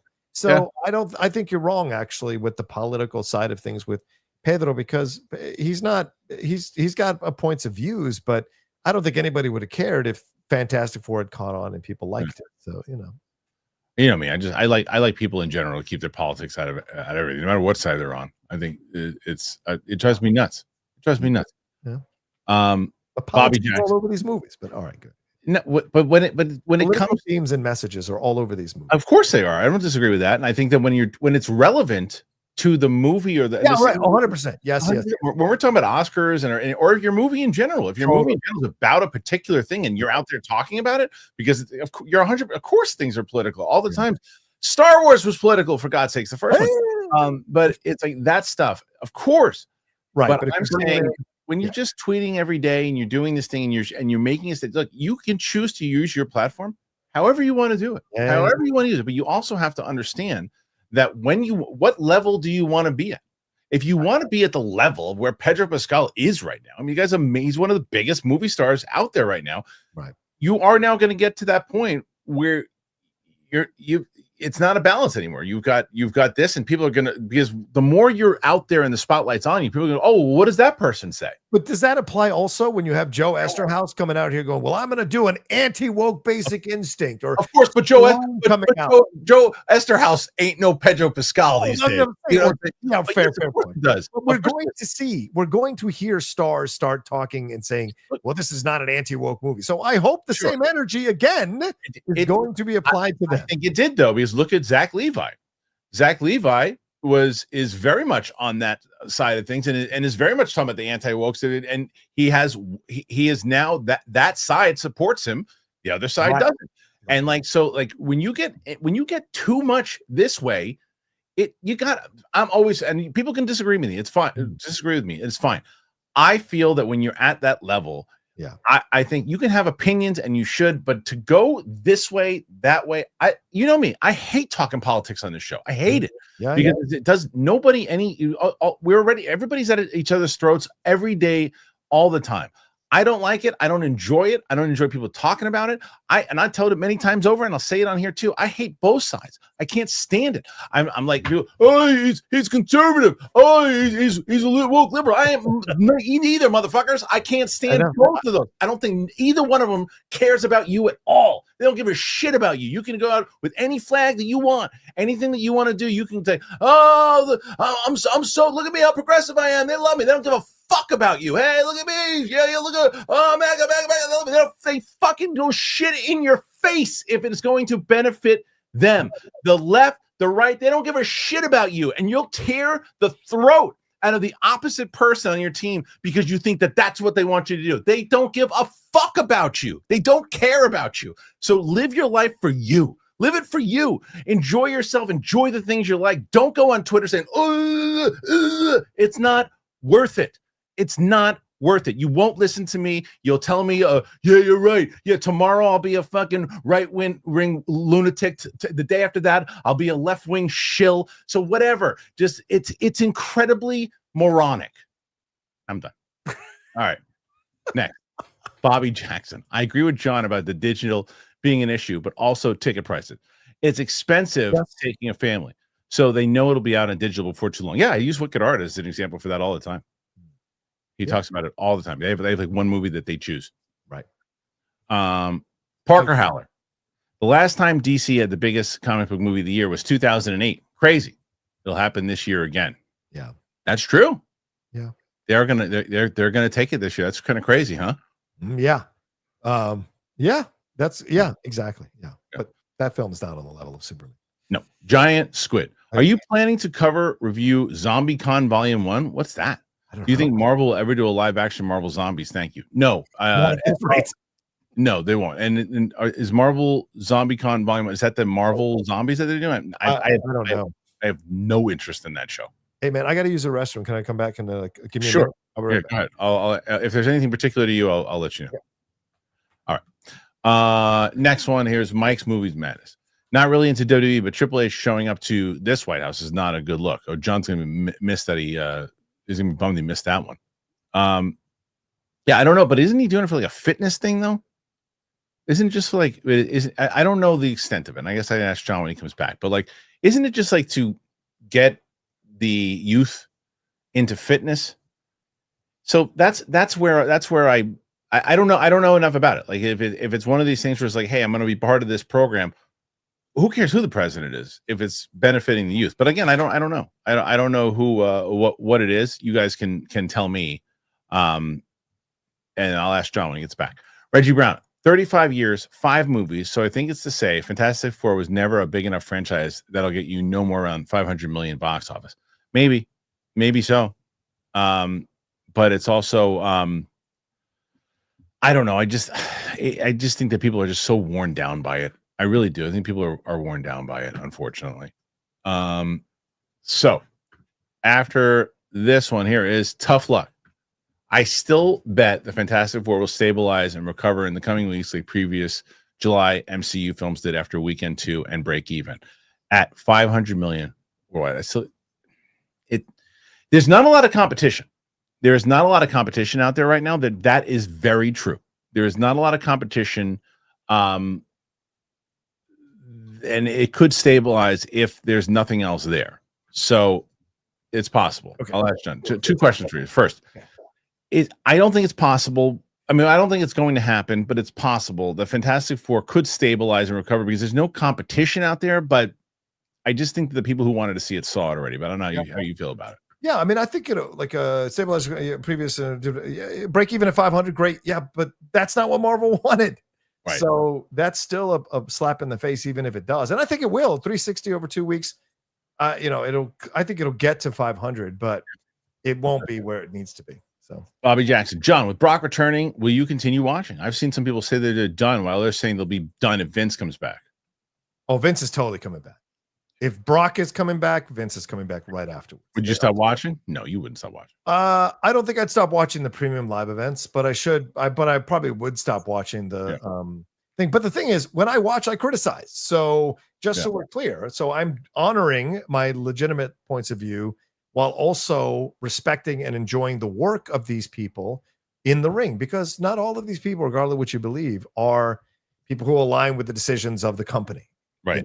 Even Rhea tweeted out, although she was maybe tweeting about her record, she said, "I really hate SummerSlam." So and we know Rhea's not a big Brock Lesnar fan. So.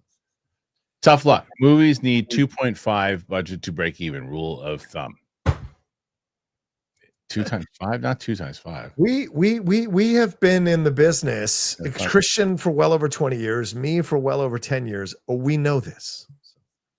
But it's 2. But it's 2.5 times the budget is what he's saying. Oh, okay. I didn't understand what you're saying. Darth Vader's burnt asshole. Hey. I don't believe Doomsday will break the bank. Its lead comes from flops. Fantastic Four lacks buzz. Robert Downey Jr. as Doom isn't exciting fans, and Fox X-Men feels like tired nostalgia. Avengers isn't a sure thing now. I agree. I agree as well. It's not a sure thing. And if this movie would have crushed, then I'd say we're in good shape. For sure. It's panic mode right now, baby. Oh, yeah. Ralph! What is the worst film in these? You guys' filmography. Scorsese, Spielberg, Fincher, Coppola, Nolan, Tarantino, Pizza. Oh, my God. To each one, I don't know. I have to go through a full list, man. I mean, I'll just pick one out of the ones. I mean, and I have to go back and see the movies again. But Spielberg, maybe 1941. Mm-hmm. That's not even that bad. Yeah, I have to go through this Fincher. Crystal Skull.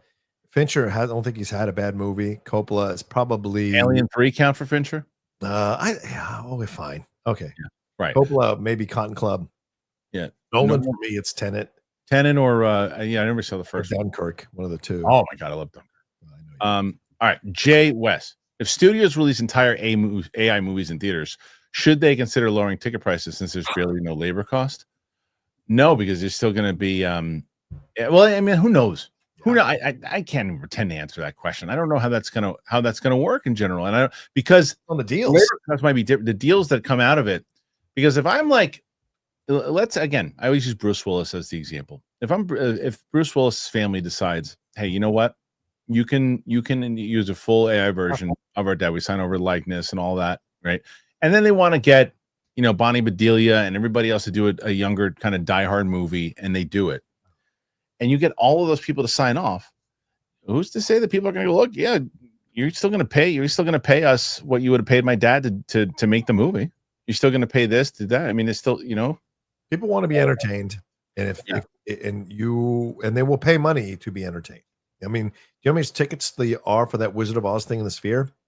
It's $119 to $240 to see the Wizard of Oz. Wow. I would spend it, to be honest. I would like them to invite me to go see it and cover it. I'd like to check that out. Evil John Madden, where is the show with Rocha and Sarah on together? We'd love to have Rocha versus Crazy Sarah. I actually think it'd be a very cordial conversation. I agree. I think it would be. I respect Sarah a lot. It'd be fun. It'd be a good conversation. Ralph! The original cast of One Battle After Another was Joaquin Phoenix as Leo's character, and Viggo Mortensen as Sean Penn's character. I prefer Leo and Sean. I really liked that trailer. Yeah, the last trailer was great. Loved it. I'm excited to see it. Matt Thomas, Shelby Oaks trailer drop reaction. Potentially. I got to see what time I get out of here today because I got that double feature. Ralph also says you should watch Once Upon a Time with Sam right before the Cliff Booth movie comes out next year, and then watch with Sam right after. Yeah, we're definitely gonna watch that one. I think she'll love that movie. John hates it, but we're gonna love it. I love the movie up until the end. The end. Josh Needle, the general audience is why generic slop, endless sequels, and remakes thrive, while quality and originality fails. I don't disagree with that. Rocha might not have called them idiots, but I will. The customer is not always right. I mean, it is true though, where it's like, it's the stuff we know. We don't do original stuff, and they don't see original stuff. It's because they have to be led by the hand to go see it. It's true. Yeah, I'm not saying it is. I just said question the intelligence. So, yeah. Ralph Rocha, what are your thoughts about Coy calling out Jeff on Friday about Spider-Man? Majority of Jeff's scoops are true. What is his beef? I don't know. What do I say? He basically said that, yeah, every once in a while Jeff Snyder will be right, or something like that. I think that was the quote. I can't remember. Coy, don't start this. Coy, don't you start this. Don't start this, bro. Stay in your lane, man. Don't start this, because I know things about you. You don't want me no. Let's not. No, and I don't mean personal things. I mean things with the way he deals with certain studios. So don't even start this nonsense. Okay, leave Jeff. Keep Jeff's name out of your mouth. You can have an opinion. I don't need my host beefing right now. Shane Adams. I always been. Don't say crap about it. No, he was joking around, but still. Anyway, I always been saying that Marvel. Okay, if he was joking about it, totally fine. Then never mind. Forget what I say. But if he was serious about coming for Jeff, that's a different conversation. I always have been saying that Marvel can't bounce back after a few good receptions. Hopefully, they lessen the budget for future movies. Feige has mentioned meeting the team behind the creator to lower expenses. I love that, and that would be great. Yeah, but is he going to listen? Take all the meetings in the world you want. Not with Avengers, clearly. Yeah, true. That's a $500 million. He's easy. Yeah. Trent Regis, are theaters charging as much as they do, killing box office numbers? Yes. 2 tickets, small popcorn, small soda, and bottle of water was $70. That's insane. Yes, because it's making you choose between one or the other. You can't do that. You can't do that every week. But again, nothing's in a vacuum, right? It's because rent for these places has gone sky high because of how it's too damn high. Yeah, exactly. The guy from New York, because these developers who own the land want to charge sky high rates, so the theaters have to pay their rent, and the way they cover their rent is by increasing the costs on all these things. So that's the game. Busy B, what's up, Busy? Hey, Kristian Rocha, missed most of the live, but I'll catch it on replay. Please do. Christian, can't wait for your weapons out of the theater reaction. Yeah, I gotta see what time my train is. I gotta do these questions, make sure I can make it. Oscar L, we're just putting in a super chat. Thank you, Oscar L. I really appreciate that. Again, 102, John, crushing today. Thank you very much.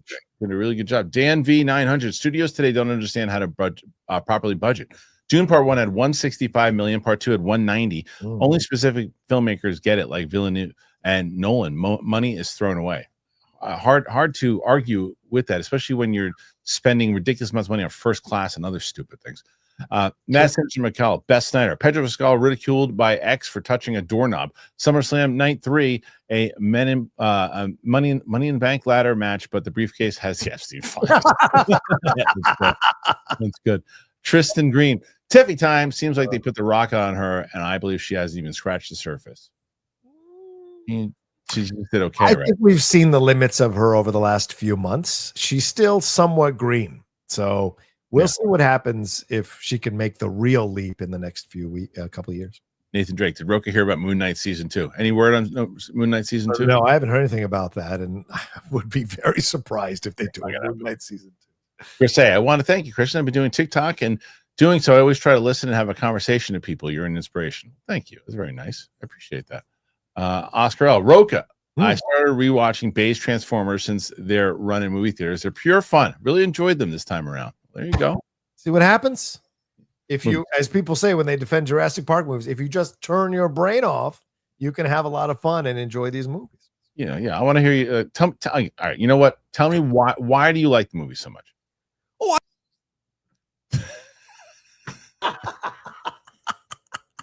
all right. Matt Sinister McCall, Best Snyder, Karrion Kross just lost in a scratch. Poor guy. Talk to me about your boy. Triple H came for your boy. What did he say? What did he say?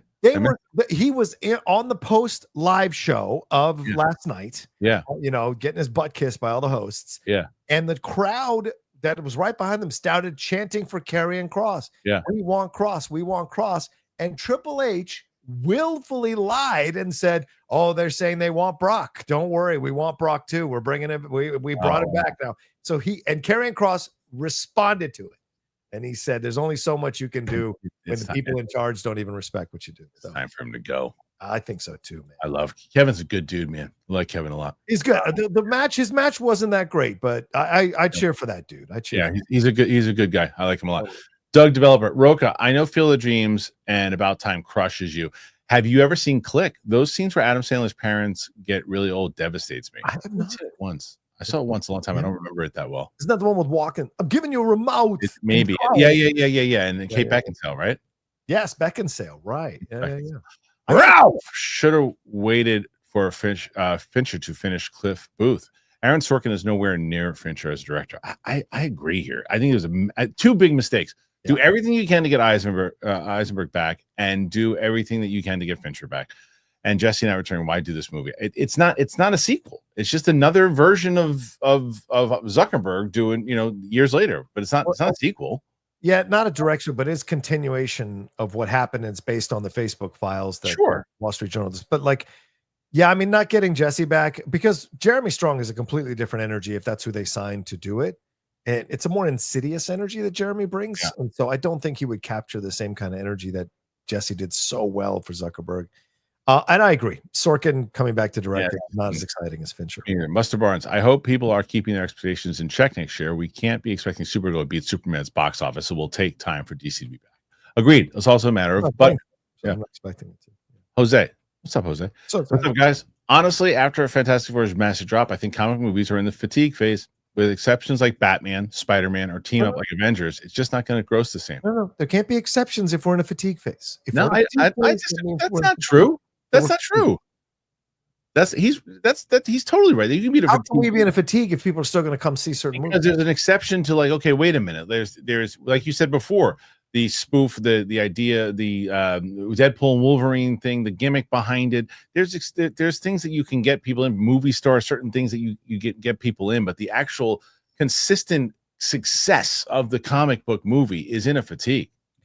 I don't think so. I think it's quality. And look, people are loving the Superman movie and are excited about the Superman movie, and everyone's saying it's reawoken the DC brand. So we can't be in a fatigue if that film is killing it. Fair enough. And Dan V.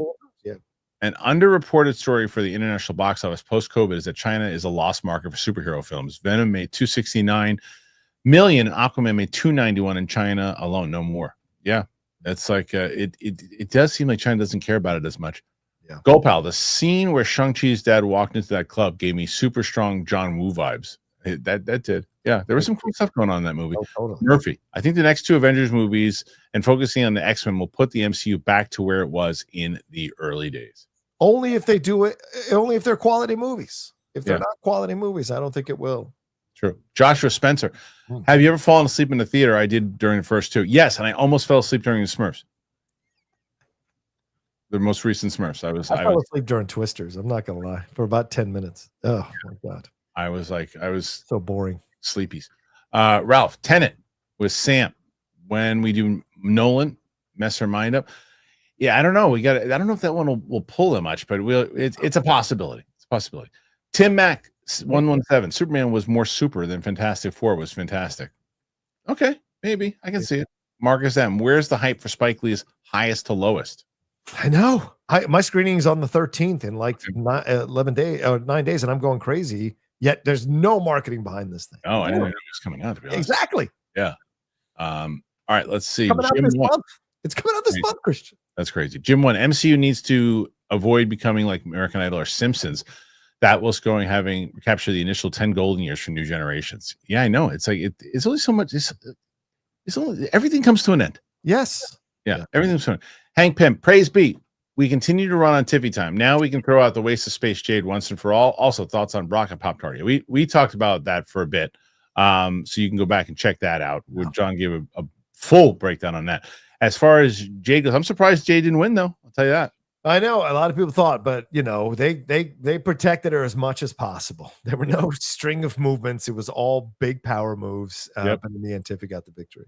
Evil John Madden. John, remaking Sanford and Son should make you get so angry two black guys as junk salesmen. Wow.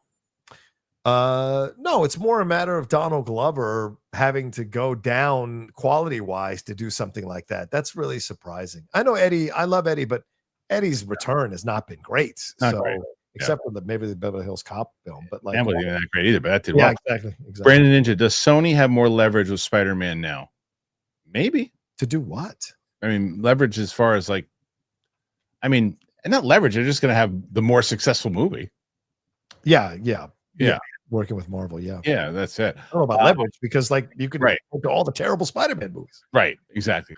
RJ McReady, Feige picks safe talent. Schreier for X-Men is safe. If Feige hires creators with a real vision of the films, would feel less homogenized, more Couglers. Yeah, but I think Schreier wasn't as safe for. I mean, I thought what he did with Thunderbolts, I don't know that was safe. Also, Chloe Zhao wasn't a safe choice. Yeah. Bella Fleck was it? Not Bella Fleck. Jesus, the two people that did Captain Marvel, those weren't safe choices. He does go out there and find independent filmmakers. Yeah. Mark Jason Ali, how pissed off was Matt Serra about Demon Hunters? Enjoyed the movie, seen it twice over the weekend. Hope there's a sequel soon. Doesn't he? Actually, he wasn't pissed. I told him that I hadn't seen it at that point, so I was like, let's go check that out. And he watched it, but he's like, that's not. It wasn't for me. But he wasn't pissed. Mr. F. Tony Stark was the narrative heart of the MCU. Now it's a collection of stories missing a leading character. Agreed. There's no. Yeah. I agree with that. Dan V900, Supergirl being 1 week after Toy Story 5, 1 week before Minions 3, and 2 weeks before the live action Moana needs to move. Big risk. Box office money wise to stay. Toy Story, different audience. Minions, different audience. Live action Moana, different audience. I don't know. They're trying to appeal to young people with Supergirl. I think you're 100% correct there, man. It's dark, dude. The story is a darker story. It is a darker story, but the way they presented her in that, we'll see what the trailer does. Toy Story 6-year-old can see that, or she'll be 8. She's not even 6. She's 7. So my Toy Story, she can see it. Minions, she can see that. Moana, she can see that. Your 6-year-old is watching people get beat up and bloodied, and she can't. She didn't want to. Supergirl. Okay. Jose Diaz, with Cena passing the torch to Cody, what's been your favorite passing torch moment in wrestling? The Andre and Hogan moment was pretty great. Oh my God, yes. Yeah. I would say The Rock beating Hogan. I thought that was a great passing torch as well. Totally. Yeah. Andrew Brown. So Cena is working with alleged sex trafficker. That's what they're saying. And defending one, and says positive stuff about Vince. Yeah. Let's see. Next one after here. So far again, we have a couple left. Are you still good time wise? Are you still good? Yeah, I'm good. I'm good. I mean, I got to finish it. it up. So, Bobby Jackson, the fact that no one is talking about The Eyes of Wakanda dropped on Friday's show. There's too much Marvel in a short window. Why not spread it out? Yeah, that thing came and went too. Yeah, 4 episodes and no one's talking about it. Yeah. If Supergirl wears her super outfit the whole time, it'll make $1 billion. If it gets torn in the right place, $2 billion because she is fit. No, it won't. It'll never make that. There's no chance it'll ever make $1 billion. No. Murphy, this may be something that is asked often, but do you think Fire and Ash stands a chance of beating Doomsday at the box office? Yes. 1,000,000%. Yeah.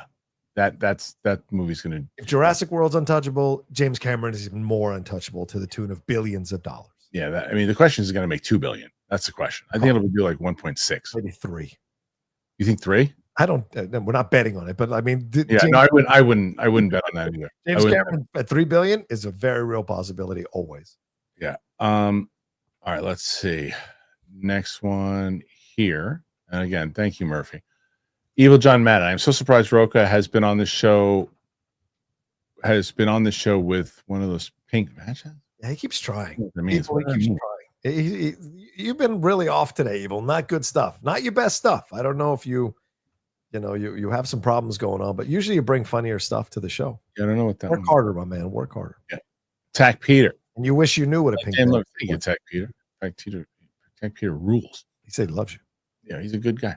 Let's see. Julius Wyatt. Hey. Left or right, they don't give a F about you. I love that Darth Farlow finally came out. That was awesome. Well, thank you, Julius.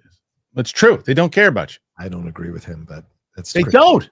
They don't care about you, John. I think a lot of people on the left do care. It's just come on. Well, I think Pete Buttigieg cares. I think I think Hakeem Jeffries cares. I think Cory Booker cares. I think there's a lot of people certain things, but if it came down to the bottom line, I don't think the right cares about you at all. At a certain thing, certain topic, certain things that they believe in, sure. But it's the same thing. Like if there's certain things that can benefit them, no matter what it is, even if their heart's in the right place, they're doing it because, oh wait, if this thing is actually would help more people, but this thing will help some people, but it'll elevate me and put me in the spotlight. They're always going for that one. I challenge you to bring any of them onto your show and interview, and I want to see what you think afterwards.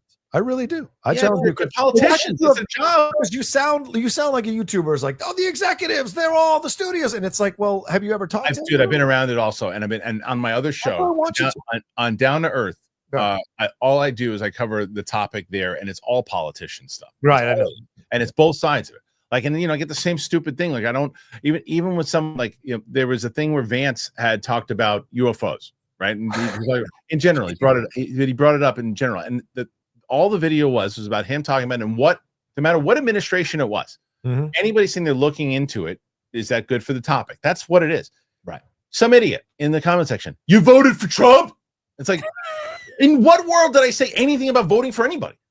I didn't say in that one world. All I said was that the current vice president of the United States said this. And it's like, that's the problem. It's, you're on the Yankees, you're on the Red Sox. And it's like, it all sucks dick. All right, Andrew Brain. I don't disagree with you on that end.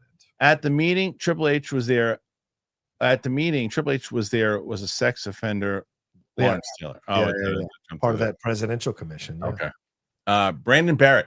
What casting or hiring has been done to fill a quota or whatever? I'm genuinely interested in your opinion and TV, and keep up the good work. Not getting goaded into that one. Not doing it. Sorry, Brandon. Not doing it. Nate Bulware. Damson Idris as Bond, Tubbs, or Black Panther? What would you like to see him as? Black Panther. Yeah, probably Black Panther. Yeah. Jonathan Rodriguez. MCU, no, they had to change, but they changed when it's too late. I get Deadpool and Wolverine made one good movie, but over a sea of a lot or bad. No more excuses for their failure of their own actions. Just saying. What's bad though? Thunderbolts was good, and Fantastic Four is good. I think he means monetarily. The only bad was Captain America: Brave New World. Yeah, I think monetarily bad. He means. Brandon Barrett. Hey guys, celebrating my birthday. Happy birthday, Kristian. I was hoping you could tell us which examples you have. Ken banging the knee. Here we go again. Social media. In regards to their diversity hires, having a good day. No, I've seen it just too many times over overall conversations. And I've talked about, you know what, if you want to go back and look at old archives, we talked about it many times over and many things. And even the one that I use in general, John, was the one you and Jeff talked about. Oh, yeah.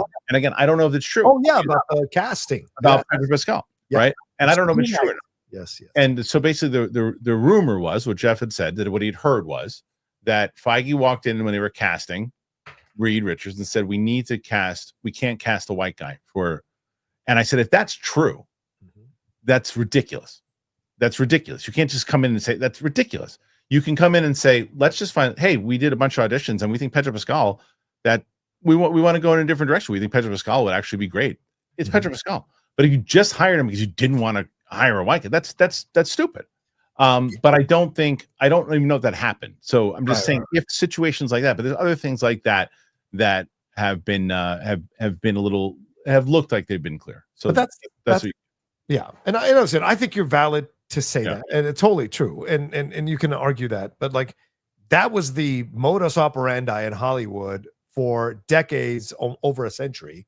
We got to get white people in these parts. Don't tell me that the reason white people are the majority actors in every one of these classic movies, majority actors like by 95 to 5%, right? It's because they were just better actors than the black actors, Latino actors, or so that's the thing. So to pick and choose where to be offended, I think is no. But I think the difference is that because that was done wrong back then, why do that again on the other side? I know the heart's in the right place because you're trying to create more diversity and more inclusion. I don't think there's anything wrong with that, but it's how you do it that matters. What you and I agree on. 100%. Martin Butler. I miss one-off movies, Demolition Man, Tango and Cash. Those types of studios made such films like that. People would go back to the theater all around. And no, they'd want to see them on Amazon Prime. That's the thing. And they'd want a sequel, and no studio can resist that. Yeah, that's the problem. Julius Wyatt. Theaters have gotten so bad that I don't want to watch a movie. I only got at 10:30 and 11 p.m. So I'm the only one in there. I don't want Brock back. There you go. That's a great point. I've thought about if I was younger, a 10:30, 11 p.m. screen. Yeah, avoid everybody. Evil John Madden, love Rocha getting butthurt over something Coy said. Snyder's a big boy and can handle himself. He's goading you. He's goading you. Don't fall for it. Evil, like, you can send all this stuff in, but your life still sucks, buddy. And I'm sorry for you. I feel sorry for you. I feel sorry. John Madden loves going after you. Jimmy Burse. What else has he got in life? What's up, y'all? When is the next Marvel reaction? When I can get Sam in here, which is hopefully soon. We are going to be doing Captain America: Brave New World. Should be here soon. Ooh, yeah. Okay. Andrew Brown. Hey. Watch Saya Kamitani versus Nam Nakano career versus career. It's the best retirement match ever. Okay. I don't know. Yeah, check it out. Put that on. Tyler Porter, any thought on reacting to the OG Fantastic Four movies with Sam before the new ones hit streaming? I've thought about it, and I bet Sam will have the biggest pause when Pitt takes his shirt off in Once Upon a Time. Maybe we have so much. I do want to get, and again, this isn't fatigue. It's just I guess maybe just because we've been doing it for so long with Sam, I want to get past the superhero movies with her. I want to watch other. You have superhero fatigue right now. I do because I want to watch other things with her. Because I think she's gonna react to a lot of great stuff. That's why I love to watch some of these scenes with Tina.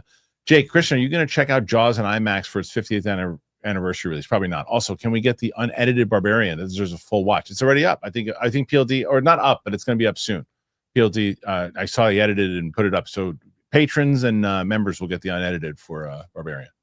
I'm checking out Jaws. Yeah. I love that. Okay. Legend MM600. Dude, I live in Seattle, so I like early compared to New York Times and also love baseball, Mariners, and NFL Seahawks. You guys rock. Favorite teams? Yankees, Giants, Knicks. Yankees, Commanders, Wizards, I guess, Capitals as well, and Liverpool, of course. Season's about to start. Yeah. Okay. 112 so far. Nice.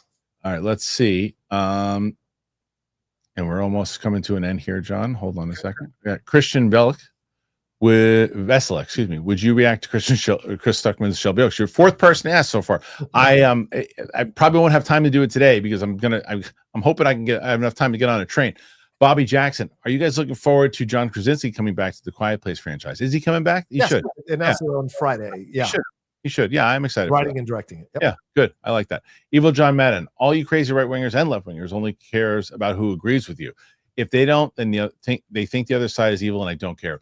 You and I are going to disagree on this, John, and I don't think I've ever heard myself say this. I agree with Evil John Madden here. Well, I mean, I agree with right. Crazy right-wingers, left-wingers. I agree with you. The crazy versions of those people, yes, I agree with you. Well, you and I can have a conversation in general. We're like, like if people want to ask anything, people ask me where I am, where I stand. I say that I'm down the middle. Yeah, you are down the middle. I'm down the middle. That's me. You want to know? People ask me, where is Kristian stand? I'm down the middle. So I can have a conversation with you. Yes. And we can go out and we can not talk politics and be friends. We can have these conversations. We can not see eye to eye on one topic. And then on the next topic, we can see eye to eye on that topic. There's tons of things politically that we don't agree with each other. Then there's something on the next part that we do. I wish more people were like that, to be honest with you. I agree. It used to be like that. It used to be. Before people got invested in creating division and making money off of it. Sadly. Julius Wyatt. College football at the end of the month. Hell yeah. There we go. Let's see. Let's get back.